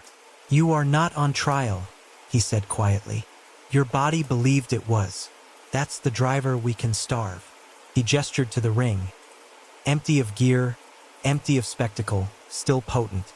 The other driver, call it suggestion, call it a thing, doesn't eat ultrasound. It eats belief. Helen drank and nodded.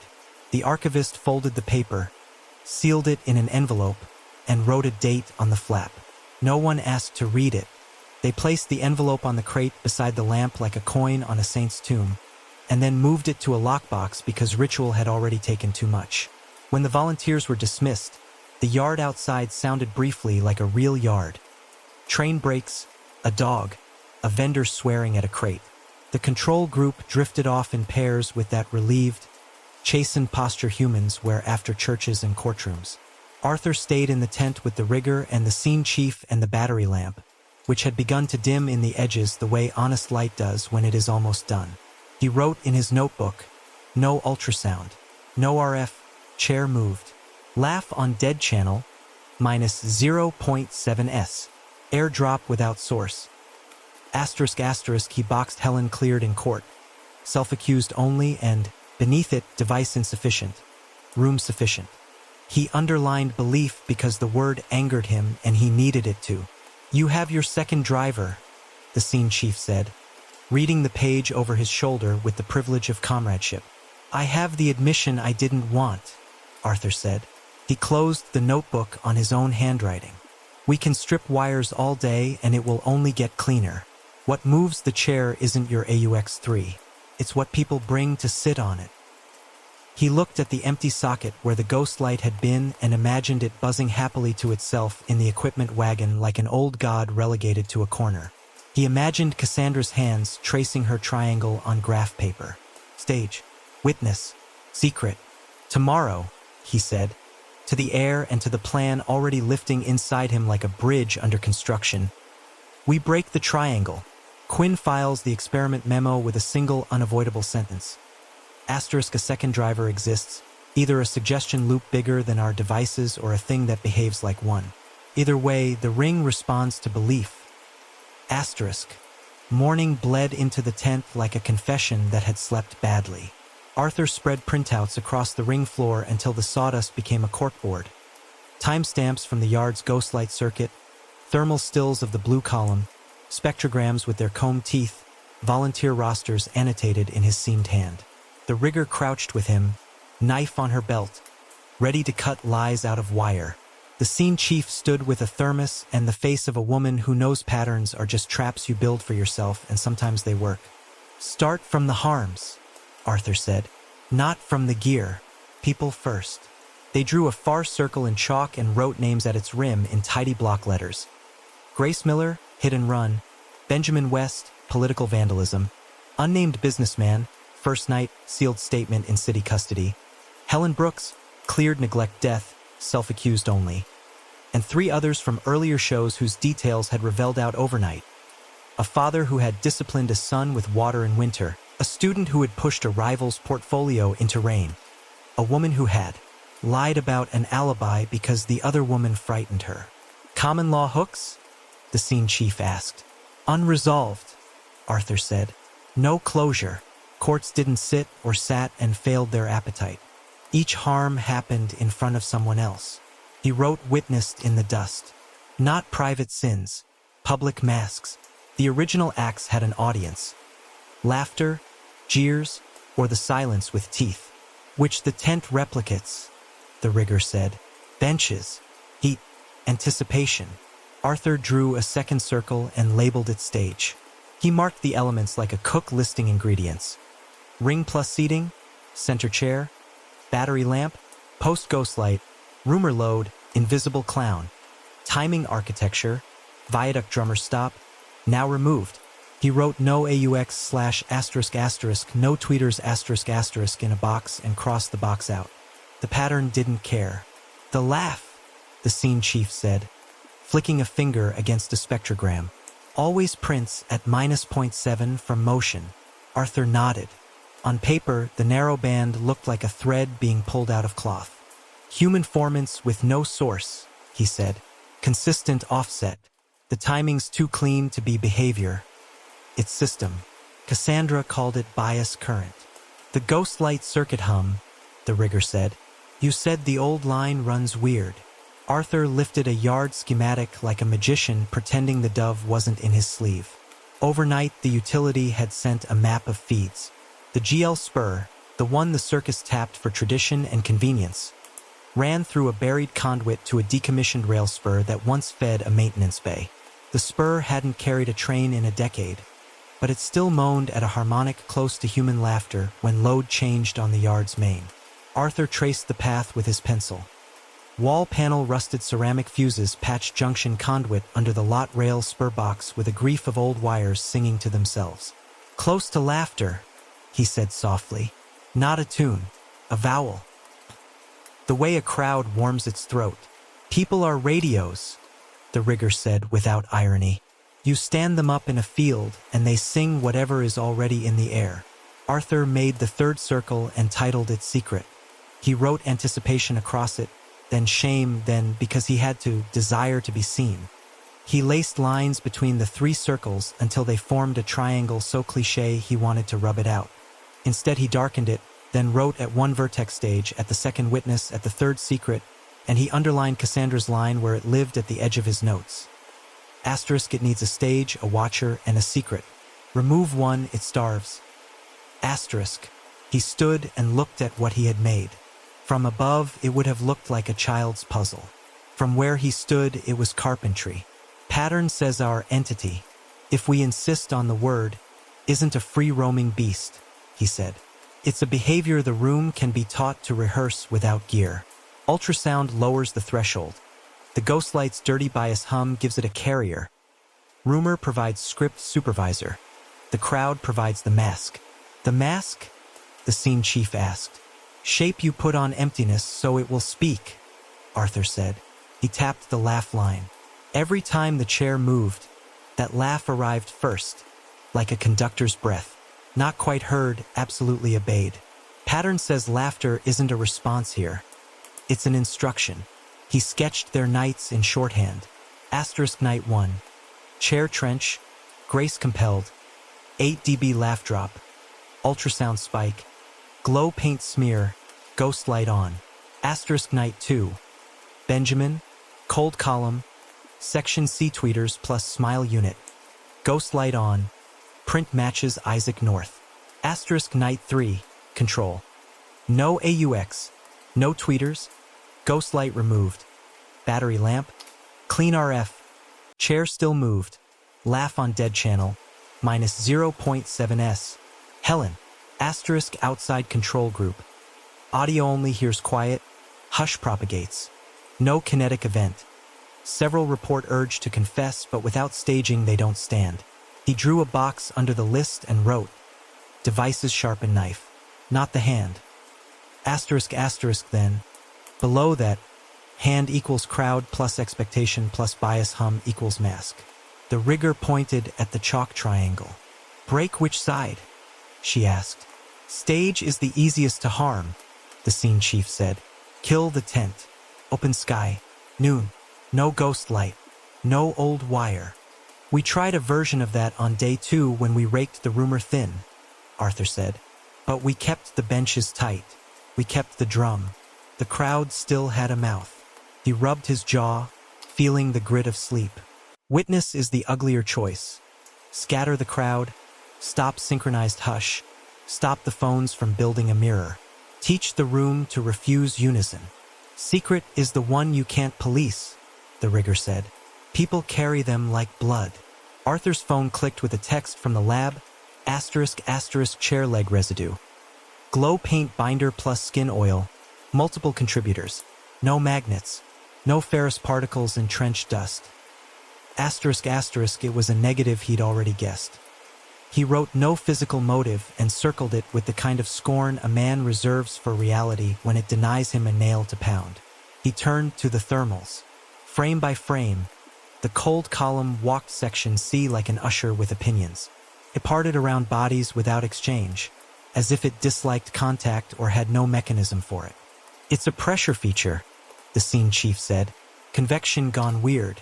Or she shrugged. Column of no.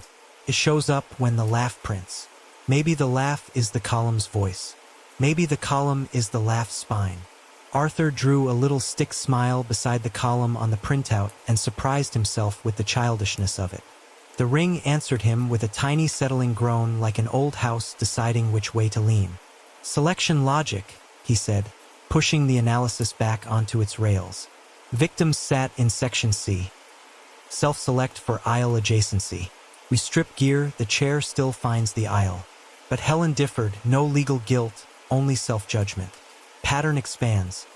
It will feed on perceived guilt if belief is strong enough. And on witnesses, the scene chief said. The original harms had them. The ring supplies them.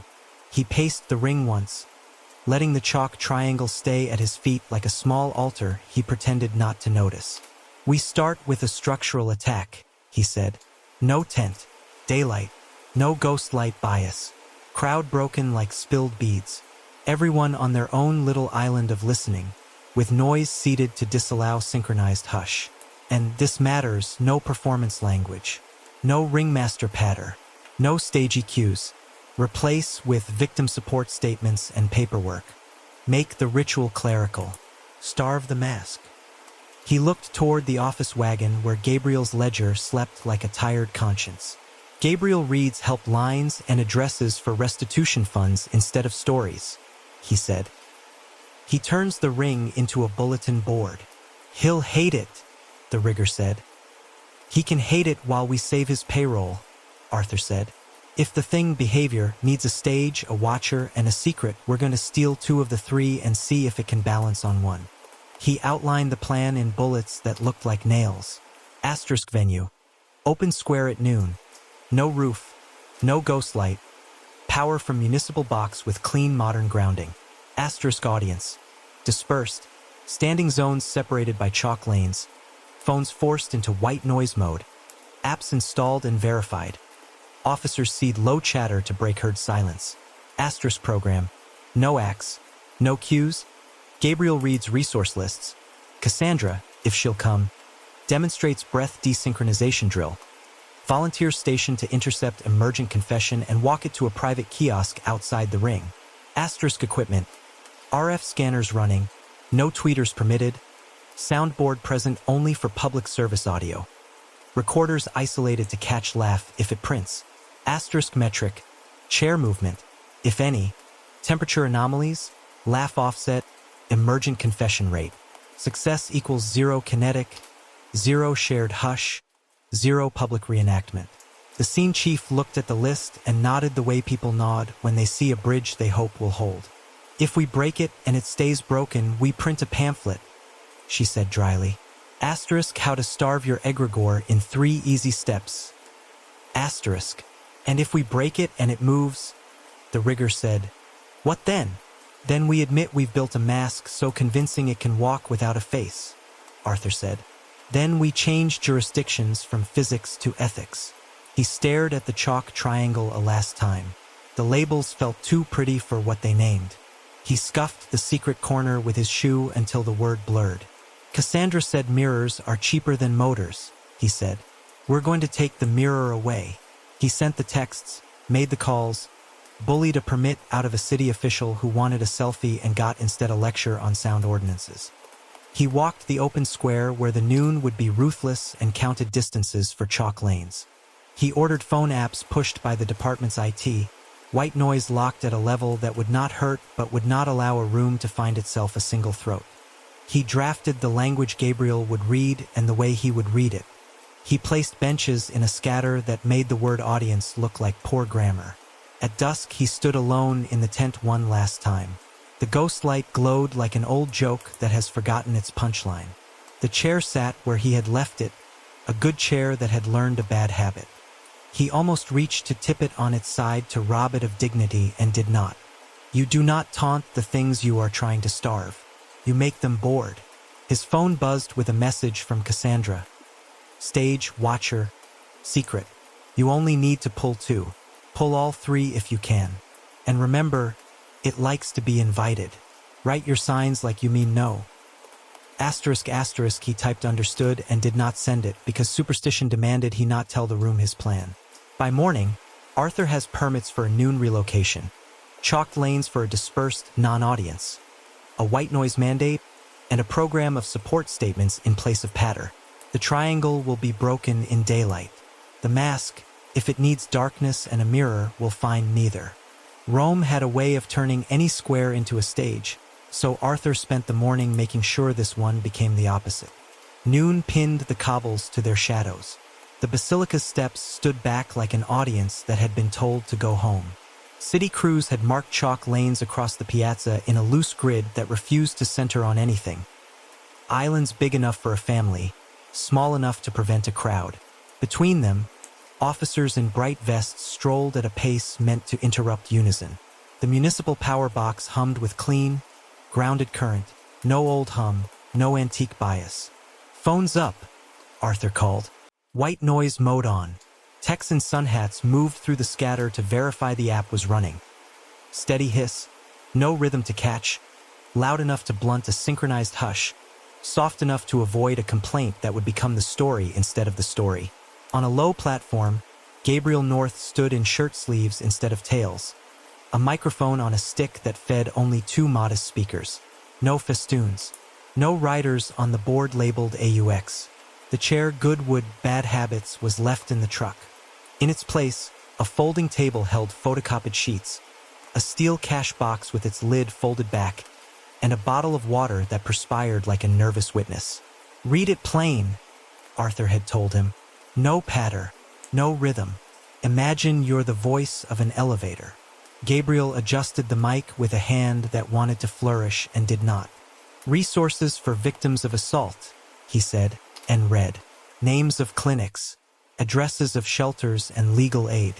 A number you could call at 3 in the morning that would not laugh. He read lines written by people who never meant them to be performance. He stumbled once, when the script listed a fund named after a girl who had not made it to her next birthday. He cleared his throat like a man who had finally remembered what he was for. Cassandra Ray stood at the edge of the platform and watched the islands of people fail to become a sea. At set times, she lifted a hand and led the square through the opposite of a theater exercise. Breath desynchronization. Inhale when you see someone else exhale, she said. Exhale when you feel like holding. The crowd chuckled at the first instruction and then realized nothing about it wanted to be funny. The white noise hiss made a curtain between neighbors. A bird flapped across the sun like a dropped handkerchief. A child, too young to carry secrets with sharp teeth, asked for a lemon ice and received one. "You're starving it?" the scene chief said softly beside Arthur. "Starving us too. Feels right." "Ritual needs a rhythm," Arthur said, eyes on the grid. "We built a room with none. On the municipal schedule, a viaduct drummer would have rattled a tin roof. There was no drummer now. The only percussion came from a delivery truck easing into a curb and the impatient tap of a woman's heel as she waited for her partner to finish a call.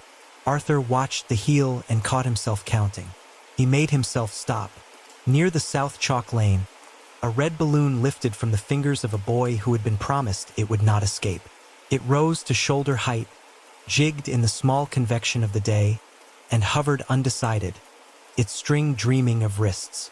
The boy's grandmother caught the string, tied it to the stroller, and scolded the balloon by scolding the child. The balloon bobbed in apology and stayed. "Recorders?" Arthur asked into his sleeve. "Clean," the van operator said from the shade. "Ambient only. No spikes. No laugh. RF flat. Temp boring. I repeat, the square is boring, sir." "God bless boring," the scene chief said. Gabriel worked through the stack. "If you need to make a confidential report," he read, "you can do so with our volunteers at the West Side kiosk. You do not need to tell a crowd to be believed." He pointed with an open hand. No ringmaster's cut, only a man's direction. The kiosk was a small tent with 2 chairs and a box of tissues a clerk had placed there without irony. The sun hauled the hour forward. People wilted in place and then found shade. A woman with a tote bag shaped like a flamingo wrote down a hotline and put it in her pocket without folding it like a secret. A man in a suit bought water for the stranger next to him, then stepped back into his island, chastened by his own kindness. The hiss of 1,000 phones braided with street noise and left nothing for anticipation to catch. Halfway through the second page of resources, a man at the north edge raised his hand and then his voice. He had the keen face of someone always ready to surrender to an audience. "I have something to say," he called, and stepped over his chalk boundary as if the line had only been a suggestion. Arthur was already moving. "Sir," he said, walking into the space not with a cop's posture but with the slow authority of a librarian removing a book from the wrong shelf. He kept his hands visible, palms easy. "Let's walk. I want to confess," the man said. His voice happened at a pitch that would have wanted a tent. We have a place for that," Arthur said, nodding to the west side. "Private, kind, no audience. You'll be heard." The man blinked, confused, as if someone had stolen the gravity out from under his knees. "But," he began, looking around for the ring that would perform him into absolution. Arthur stepped alongside him and matched his stride. "You're not a show," he said. "You're a person." He kept moving, not pushing, and the man's momentum slid into a path that ended at the kiosk's zippered door. A volunteer, retired magistrate, soft tie, eyes like a grandfather's, held it open. The man disappeared inside. The square breathed and did not hear itself doing it. The white noise kept steady. A breeze moved through and left no trace but the sigh of elm leaves against stone. "Chair?" the scene chief asked out of habit, and then smiled at her own reflex. "Still in the truck," Arthur said. "May it die of neglect." At the platform, Gabriel finished the last line. "Asterisk, if you are here because you were hurt by what happened in the tent, we will help you without asking you to put it on a stage asterisk," and lowered the page. He looked at the crowd he had failed to gather. For a moment, Arthur saw grief in him that was not for ticket sales. It was the grief of a man who had loved a craft and watched it be used to teach a city how to perform its worst. He bowed, not as a ringmaster, but as a person who had been told something new and believed it. Applause came, scattered and embarrassed and human. Some people clapped because they needed to do something with their hands. Others did not clap because clapping, even here, even now, felt like a cue. The square returned to being a square. "Report," Arthur said. The van operator came over the radio with the mischief of good news. "No kinetic events," he said. "No temperature anomalies. No laugh on dead channels. 2 attempted confessions redirected to kiosk. 14 hotline sheets taken.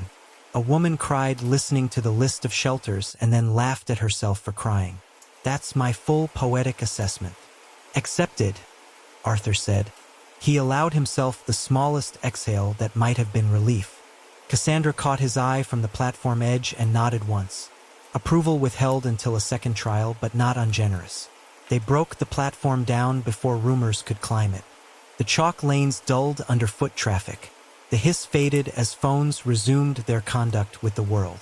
Arthur stood in the sudden quiet and wished, absurdly, for the honest boredom of paperwork. "Think it took?" the scene chief asked, coiling caution tape with a competence that always made Arthur think of rosaries. "We didn't feed it," Arthur said. "If it eats what we build, we gave it no kitchen."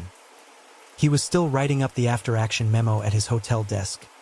Lampshade crooked, jacket off, tie still on like a flag of truce with the day, when his phone lit with a number he had already taught himself to dislike. "Quinn," he said. "Warehouse at Via Day Magazzini," the duty officer said. Sirens yelped behind her and then steadied. "Private pop-up. No permit.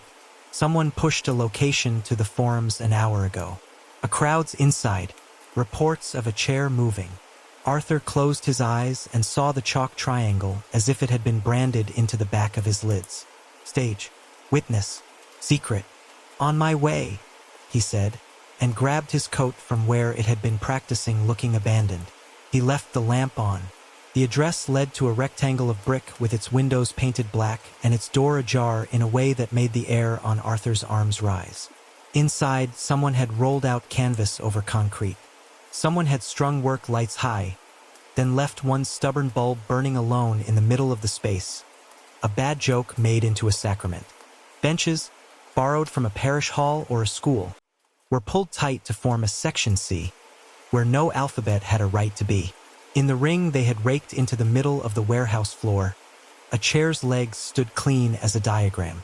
Isaac North was on a ladder, mouth tight, cable in his hand.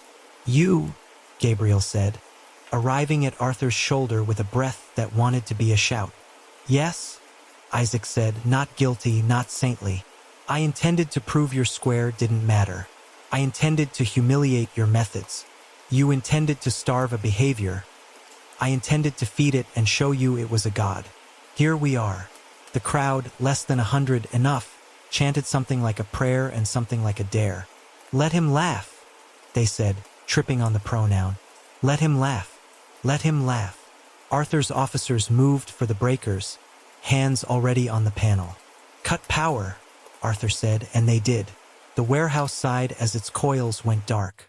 The stubborn bulb in the middle, on its own extension, on its own smug line, stayed on. The temperature fell like someone had opened an elevator shaft. Sawdust Arthur did not remember ordering swirled up from the ring into a loop that made the precise, awful shape of a smile on the floor. A woman climbed to her feet near the front and began to pinch an invisible tube. Her face had the small, desperate relief of someone being allowed to punish herself at last. "Kill it," Gabriel said, meaning the light. "Kill it. Kill it." Arthur's team found the plug and yanked. The bulb went out. The smile on the floor stayed. The chant faltered and then found its footing without a sound system because it had never needed one. "Enough," Arthur said, and did not raise his voice. The word carried because the room was listening for a cue. He looked at Isaac and saw triumph curdling into fear. He looked at Gabriel and saw a man with his ledger burning somewhere behind his eyes. He looked at the woman pinching the tube and stepped toward her with both hands open. Outside, a siren grew, then faded as if uncertain whether to believe in itself. Inside, there was only breath. That night's report will read like arithmetic. Asterisk open square. No kinetic events. Warehouse pop-up. 3 reenactments. Chair movement confirmed. Temperature plunge. laugh on air alone. Human culprit identified, Isaac. Non-human driver unstarved by daylight. Asterisk, the triangle has learned to walk again. The crowd was enough. They had chosen a place that remembered noise. The warehouse on Via dei Magazzini kept the breath of old machines in its rafters. A smell of dust and oil that felt like a hand on the back of the neck. Concrete, brick, blank windows painted the color of midnight.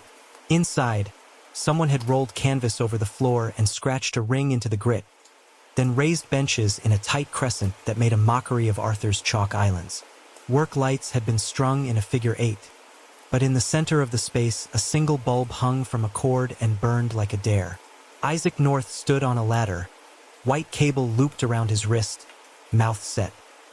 He didn't look up when Arthur came in with 2 officers and restraint braided into his stride. He was feeding a run of wire toward the ceiling, eyes on the line like a fisherman who refuses to acknowledge the lake. "Stop," Arthur said. Isaac taped the end, cut it, and only then glanced over. "You starved it at noon," he said, voice as patient as a moral. "I'm proving it eats again by dusk." Gabriel arrived on the backwash of the crowd, coat unbuttoned, hair damp with sweat or the memory of it. He took one look at the benches, the bulb, the chair already staged in the ring, and his face became a ledger with the wrong sums on every line. "You wired my benches, and now you wire warehouses," he said. "Do you intend to live long enough to apologize?" "Apology is a stage," Isaac said. "I've built enough of them to know how they work." The crowd pressed in less than 100, enough to be plural. Bare arms, phone screens, faces with the gloss of rumor. They didn't come for justice. They came to see what they had already decided was true, and they were humming, not with sound but with posture, with the tilt of chins and the shared muscle that arrests laughter right before it breaks.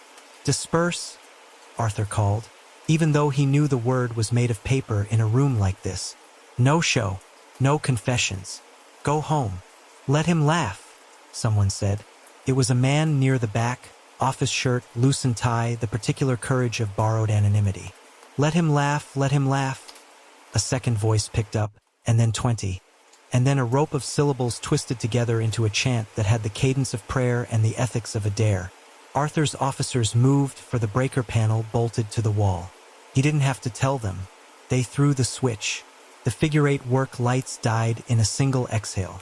The stubborn bulb in the center, on a separate line dragged in from a private generator tucked behind a curtain, kept burning like an altar on which the wrong saints had been placed.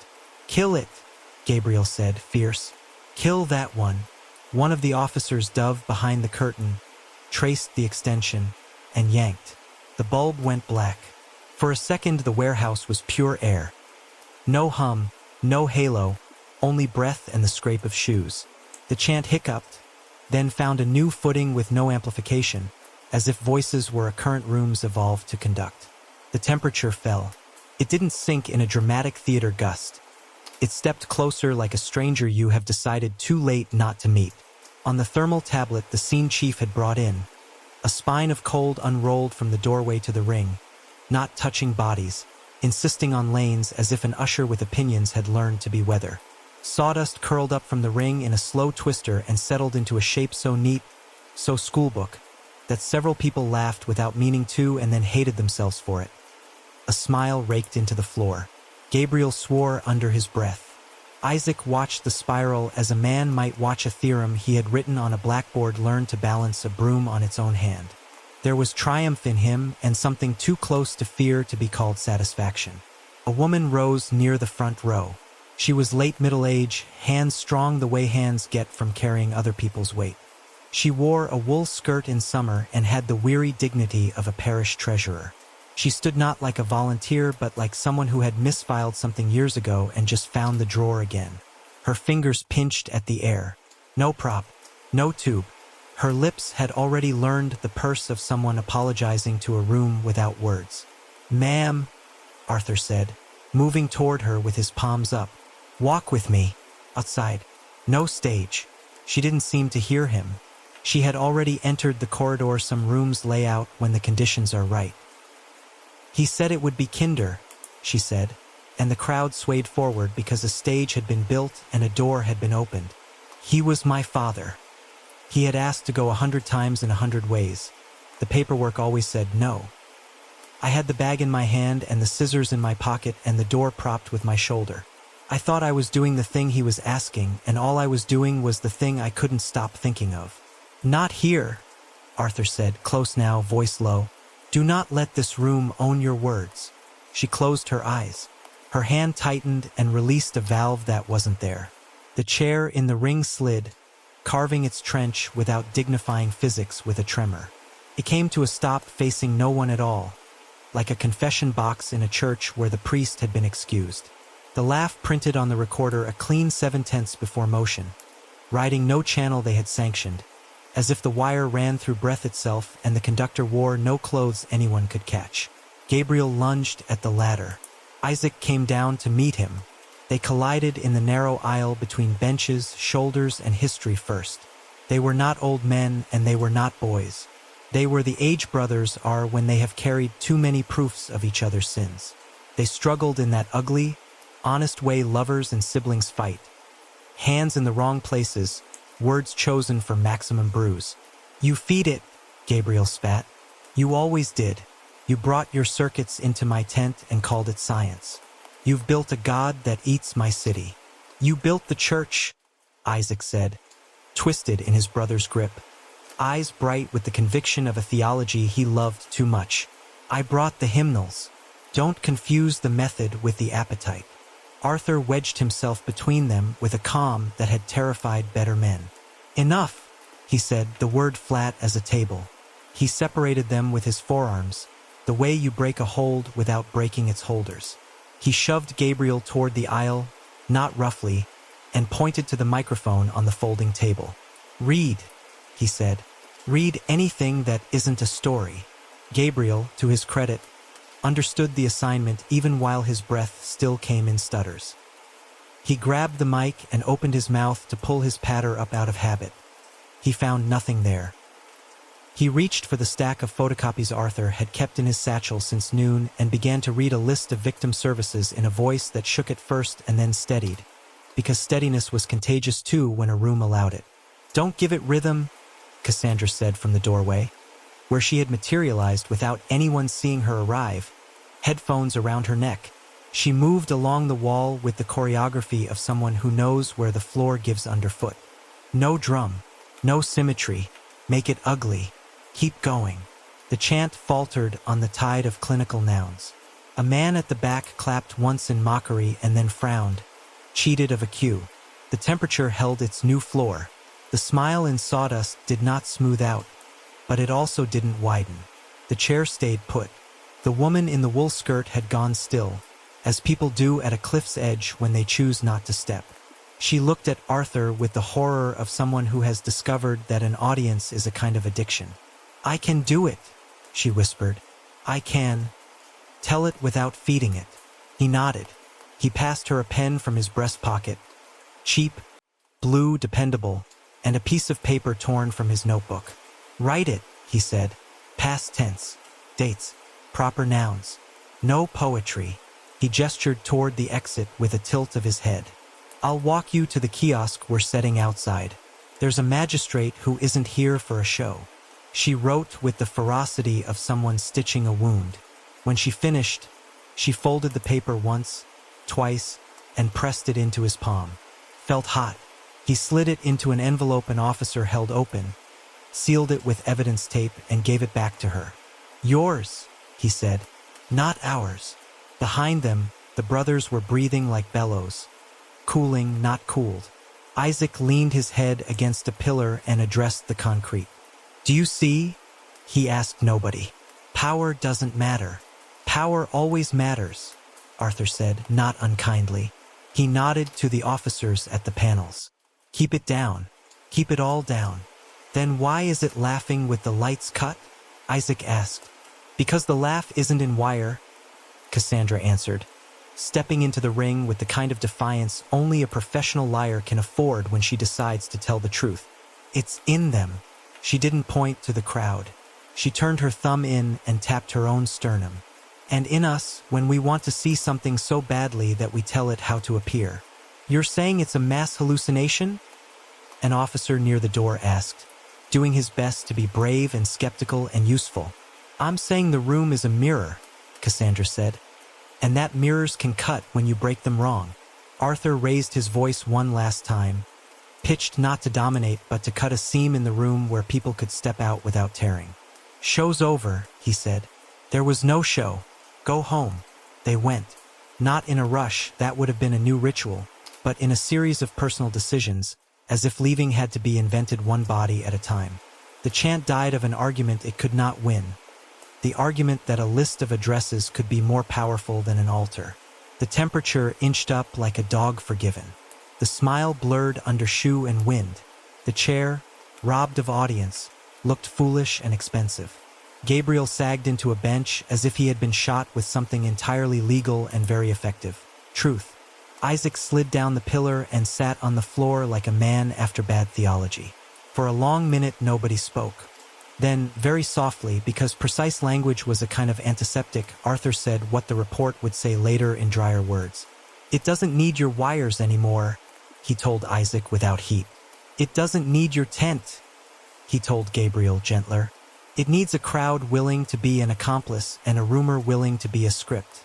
The equipment was training wheels. The bike rides itself. Isaac stared at the ring. He has a name, he said. And Arthur almost laughed at the absurdity, except it wasn't funny. You call him the invisible clown, don't you? You need a shape for it. I need a predicate, Arthur said. Asterisk appears when we give guilt a seat and sell tickets. Asterisk, that'll do.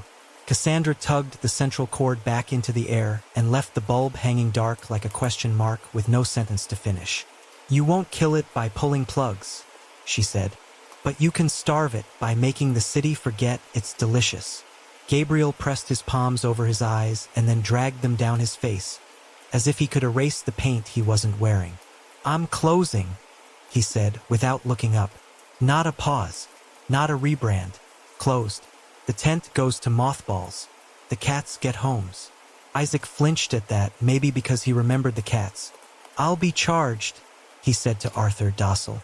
For unsafe installations, for whatever statute applies to building a stage for a sin. You'll be fined, Arthur said, and watched. And if you so much as tape a piezo to a bench in a city I can reach, I'll be there before the solder cools. He looked up at the rafters, where the space had learned to carry litanies that did not deserve the name. He thought of the square at noon, of islands of listening that refused to become a sea. He thought of the chair's trench, so straight, so confident, and felt, briefly, the childish wish to call whatever had moved it a ghost so that he could refuse it the dignity of physics. Then he wrote in his notebook instead, because nouns were the only magic he could still afford.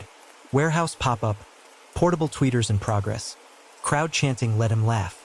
Temperature plunge, sawdust smile. Chair skids, hospice reenactment, power cut. Asterisk asterisk laughter continues in air asterisk asterisk. Conclusion, entity, call it the invisible clown, no longer needs equipment. Crowd is sufficient apparatus. He boxed crowd and underlined sufficient twice, then shut the book before the room could read over his shoulder and make a cue of it. He handed the woman's sealed confession back to her and walked her toward the door. Outside, he said. There's a trunk. We'll lock it there. No witnesses. Behind him, the bulb hung like a tooth pulled clean. The warehouse exhaled. Somewhere far off, a train laughed on its rails and the city agreed to call it physics. They came at dawn when the canvas still smelled like night rain and the cats stepped carefully along the guy lines like acrobats who had decided to retire but kept the muscle memory. The tent stood, but it did not dress itself. No bunting, no festoons. No drum on the viaduct rims to cue the lungs. The ghost light, that stubborn coin of superstition, sat unplugged on a crate like a relic under review. Arthur chalked a circle into the sawdust and made it wider than a stage and smaller than a parade ground. He drew it with a carpenter's attention. One slow lap, one tidy seam where a lie would have left a bump. This is not a ring, he said aloud, to the tent and to the men and women watching him. This is a boundary. Inside it we do not perform. Gabriel North stood bareheaded in shirt sleeves, brass buttons retired, palms open as if the gesture might empty them. Cassandra Ray waited near the flap with a bundle of papers and a box of wooden kitchen matches. Practical, domestic, willful. Isaac North, wrists unshackled but shadowed by 2 officers, watched with the stillness of a penitent who refuses a priest but accepts the ritual. They had invited, carefully by letter not poster, the people the tent had eaten. The nurse who had driven through rain with her eyes closed, the consultant with his brick-shaped memory, the clerk who had lied for a woman who frightened her, the woman who had pinched a hospice tube in the air like an instrument she'd been born to play. Not for a second show, for something uglier and kinder. Volunteers stood by the flap with plain envelopes and cheap pens and a trunk salvaged from a props wagon and stripped of its decals. A box that had carried masks and would now carry their absence. Rules, Arthur said, stepping into the chalk circle alone so they could watch him break nothing by example. You will not speak your harm aloud. You will write it. Names, acts, dates, proper nouns. No poetry, no metaphor, no performance. You will seal the envelope, place it in the trunk, and step out of the circle. No one will read these unless you take them to a court of your choosing. This is not absolution, and it is not theater. It is stopping. He looked at Gabriel. The ringmaster nodded once, as if finishing a prayer he hadn't meant to start. No spotlight, Gabriel said. No patter. He glanced at the rigger, who stood at the dimmer panel like a sentry. If my hand twitches, break my finger. They began like people approaching water colder than they were promised. A woman stepped to a table and wrote quickly, as if the verbs might outrun her nerve. A man wrote slowly, drafting an affidavit against himself in block capitals that looked like fence posts. The archivist from the experiment, the one who'd written for Helen, stood by with a stapler and the calm of a clerk. Cassandra moved among them, tapping wrists lightly when an old instinct tried to lift a chin or shape a phrase. Ugly prose, she murmured. Don't make it sing. The tent listened, the way rooms do when they have been trained to expect rhythm. The white noise app on the text phone hissed softly from a single speaker in the corner, not to dominate, just to deny a synchronized hush the dignity of a cue. No music, no laughter, no arranged breath. Every so often, an officer guided someone who had begun to speak without noticing back to the table. Hands opened, pens resumed, the air steadied. The chair, they had put it in the wagons and stacked boxes on it like an old habit you make physically difficult, did not move. The sawdust lay unpolished, honest, dull. The thermal tablet, which the scene chief refused to leave behind even when told not to bring her tools to church, showed oranges and yellows moving at human pace. No blue column cut the aisle. The only cool spine was the line of the tent pole itself, radiating the night back to morning. Isaac stood just outside the chalk, fingers laced behind his back, as if the posture might keep him from reaching for a wire that wasn't there. It wants a stage, he said to Arthur without looking away from the circle. It wants to be fed the way a valve wants pressure. You're starving it. I'm starving us, Arthur said. What it feeds on happens to be the parts of us we sell when we're frightened. Gabriel took a turn at the table. He wrote with a fountain pen that had signed wages and excuses, his neat hand making the lines look like a ledger that had decided to testify against itself. When he finished, he pressed the envelope's gum with his thumb and held the seal a second longer than necessary, as if the pressure might make the paper more serious. He dropped it into the trunk. The hollow thud was so ordinary it became sacred. They filled the box slowly. The trunk had carried painted faces and rubber noses and the kind of swords that fold. Now it took the opposite. When the lid weighed more than paper ought to, Arthur closed it and looped a chain through the handles and clicked a lock, with evidence tape across it not as theater but as a practical promise. He set the key on an index card and wrote on it in felt tip, to be opened by a judge, a priest, or the person who wrote the thing inside, and no one else. He taped the card to the inside of the lid and shut it again. Bury it? The rigger asked, knife on her belt, hands ready to dig like a dog without asking why. No, Arthur said. No holes. Holes are stories. He looked at the props list in his head and chose a noun that could not be accused of being a symbol. We store it in the municipal evidence cage with a number and an invoice and a chain of custody sheet that looks so boring Rumor will starve to death trying to eat it. Cassandra lifted the bundle of playbills, the ones that had sold laughter and had ended up selling something else. She set them in a shallow metal tray and struck a match with the domestic care of a woman lighting a gas stove. The first flame went out. She struck another. The sulfur hissed. The paper caught. The glossy ink blistered. Faces that had grinned above tonight only shrank into the charcoal they had always been. The cats watched with the solemnity creatures reserve for human rituals they do not understand. The rigger, who had been a child in a country where people burned papers for the dead and for the living equally, nodded once in approval and then turned her face away because it was not her nostalgia that mattered here.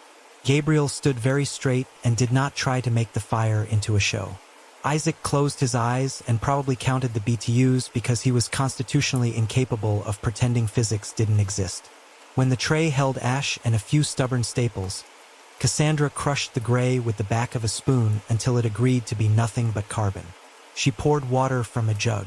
The ash clumped, ugly and harmless. "There," she said. "Now it is not confetti if the wind comes." The tent exhaled. That was the only way Arthur could think of it. Canvas ribs giving up a held breath. He could feel the room search for the laugh. A blind hand at the edge of a bed in the dark, looking for the switch and come away with nothing but cotton. He stepped back into the chalk and spoke not as a detective but as a witness. "If you intend to turn yourself in," he said, scanning faces no longer arranged to be an audience, "do it without a stage. Go to a station. Go to a lawyer. Go to a priest if that's your language. If you intend to seek help, take a sheet from Gabriel's table and go before the part of you that likes applause wakes up and argues." People nodded, not in unison, not performative, just one and then another. A woman who had written with tidy fury tucked her envelope under her arm like a passport and left the tent at a brisk walk that attempted not to be flight. The cats disappeared into the props wagons to sleep where canvas settled. An officer yawned because yawns spread faster than rumor when rooms are healthy. The scene chief shut down her tablet and looked sorry to do it. Cassandra blew out the last tongue of fire and wiped the tray with a rag that would not go into any biography. Gabriel stared at the empty ring as if looking for a way to spend a life that did not involve telling rooms when to breathe. When he spoke, his voice had lost both patina and cinder. "We are closed," he said to the tent, to the men, to the idea. "We will fold the canvas. We will pay what we owe. We will put the cats in homes. We will not rebrand. We will not find a new town. We will remember where we were wrong. We will take our hat off and keep it off. You'll be charged," Arthur said to Isaac, "because facts are mercies when they keep their promises. Unsafe installations, deception by device, endangerment, fines, not prison, unless you decide to make a stage of the court." "Fines I understand," Isaac said. "Applause I will try to miss." Arthur glanced at the ghostlight. It sat unplugged and harmless and inviting. He disliked how much he wanted to smash it. Instead, he put his hand on the crate beside it, the same crate that had held the battery lamp during the experiment, and said to the room in the tone of an inventory, "No witnesses, no stage, no secrets sold." He left the chalk circle unscuffed. It would wear away with feet and sweeps, not ceremony. The rigger coiled the ropes with deliberate boredom. The scene chief signed chain of custody papers that would make clerks groan and defense attorneys nod. Yes, this was the part of the story that would not be fun to tell. As they doused the lanterns and opened the flap to let morning fully in, someone, Arthur could not have said who, plugged the ghost light in to carry it to the wagon without stumbling. It hummed to itself a little the way old things do when reminded of their purpose. The bulb warmed. For a heartbeat, the tent had the look of itself again. A circle, a possibility, a place where breath could be trapped and sold back. Arthur reached and unplugged it. The cord drooped like a line out of water. From the center of the ring, where nothing had been set, a chuckle sounded, soft, single, unembellished by echo. It might have been the canvas straining on an old stitch. It might have been air finding a seam. It might have been the room clearing its throat as a habit it hadn't realized it had acquired. No one moved. The laugh did not flood the space. It did not print on a dead channel because there were no recorders and no need. The sound came once and then left, like a visitor remembering a coat it had decided not to take. Cassandra closed her eyes, breathed in, and opened them again. "It likes to be invited," she said, not afraid and not soothed. "We'll stop sending engraved cards." Arthur nodded. He took the trunk by one handle and Gabriel took the other. They lifted it together like pallbearers who had decided not to ask which name was on the card. They walked it to the wagon. Isaac followed at a respectful distance, hands in sight, mouth closed on whatever sermon he might yet have preached. The tent, uncoaxed back, went on breathing the way old fabric does, slightly, stubbornly, with a memory of wind. The day closes with the ring emptied of performance, confessions written and locked, the ghost light doused, the troop disbanding. As they kill the last light, a single chuckle passes through the ribs from nowhere, and then nothing. The city pretended nothing had happened. It does that well. It folded the circus into rumor the way a tablecloth hides a stain, and the stain, obedient as ever, kept its shape beneath the cotton. Arthur filed the last forms in an office where the fluorescent lights made everyone look equally culpable and equal in their desire to be done. Charges came out as arithmetic, not theater. Isaac North was fined for unsafe installations, deceptive devices, endangerment by design. The magistrate's ruling read like a manual with the nouns rearranged. Tweeters, auxiliary inputs, concealed arrays, public risk. No prison, no satisfying clang of a door, just a restrained line on a public docket that amounts to a leash. He accepted the terms without speech. When the clerk asked him to sign, he wrote his name in a hand steady enough to solder with. Gabriel North's line on the docket was shorter, cleared of criminal intent. He paid restitution to those who'd been harmed by the shows that grew teeth in his tent. Therapy fees, lost wages, an apologetic bridge of money from a ledger that had finally learned shame. He closed the circus without euphemism. Not hiatus, not rebrand. He put the cats in homes and sold the wagons for what the wood was worth when it had to be honest. The Ghostlight went to a storage shelf in a municipal cage with a tag that called it evidence and misspelled its saintly name. A fund opened under a name the newspapers could print without growing fangs. People who had written their harms in ugly prose began to arrive at police counters where no ringmaster waited. They came with envelopes, with dates, with proper nouns, and the officers, coached now to hear without building a stage, walked them to rooms where laws were meant to be applied, not applauded. Some cases reopened. Others closed in the new clarity that prose can purchase when it refuses to sing. A few confessions marched themselves to judges, to priests, to people they had wronged. Those encounters did not make news because they were not theater and therefore, strictly speaking, not the city's business. The technical report sat thick on a shelf almost no one will ever request. It concluded in the beautiful boredom experts prefer, that ultrasound and ionized drafts lower thresholds for suggestibility, tilt balance in the inner ear, and amplify attentional capture in crowds primed by expectation. It diagrammed bias hums and human formants and the 0.7-second laugh that insisted on arriving first like a conductor's breath before the downbeat. It did not explain kinetic events. There is a line even expertise will draw to avoid becoming scripture. Arthur's memo went in the file with the report, but he wrote his like a man who understands that librarians are the last priests. The clown appears when we give guilt a seat and sell tickets. He circled cell before the tape, punched the hole through the margin, and locked the page. He added a second line because he did not want the first to be misread by the kind of person who loves rules as a way to avoid responsibility. Do not build rooms that turn confession into performance. He left the verb build there for the engineers and the pastors and anyone else who might learn to starve an appetite by denying it architecture. Cassandra Ray left the city the way professionals leave, with her headphones looped obediently around her neck and her bag light enough to outrun a rumor. She sent Arthur, from a train that crossed flats the color of old coins, a scrap torn from a notebook, 3 words, asterisk asterisk stage, witness, secret, asterisk asterisk, and a single diagonal line through all 3. He kept the paper in his coat pocket. It made a resistive rustle when he reached for his pen, and the noise reminded him to keep his verbs open. On a morning when the grass was still wet enough to darken the cuffs of trousers that strayed off the path, Arthur went back to the lot behind the train yard where the tent had stood. The ground remembered only weight and weather. There was the flattened oval of trampled grass that might have been a ring if you were sentimental about shapes. There was the underprint of tire, the little scuffs where stakes had been. There was the shadow of a cat that refused to be history. No footprints marked the place where the chair had cut its trench. The track had been raked away and then forgotten by the earth as a kindness.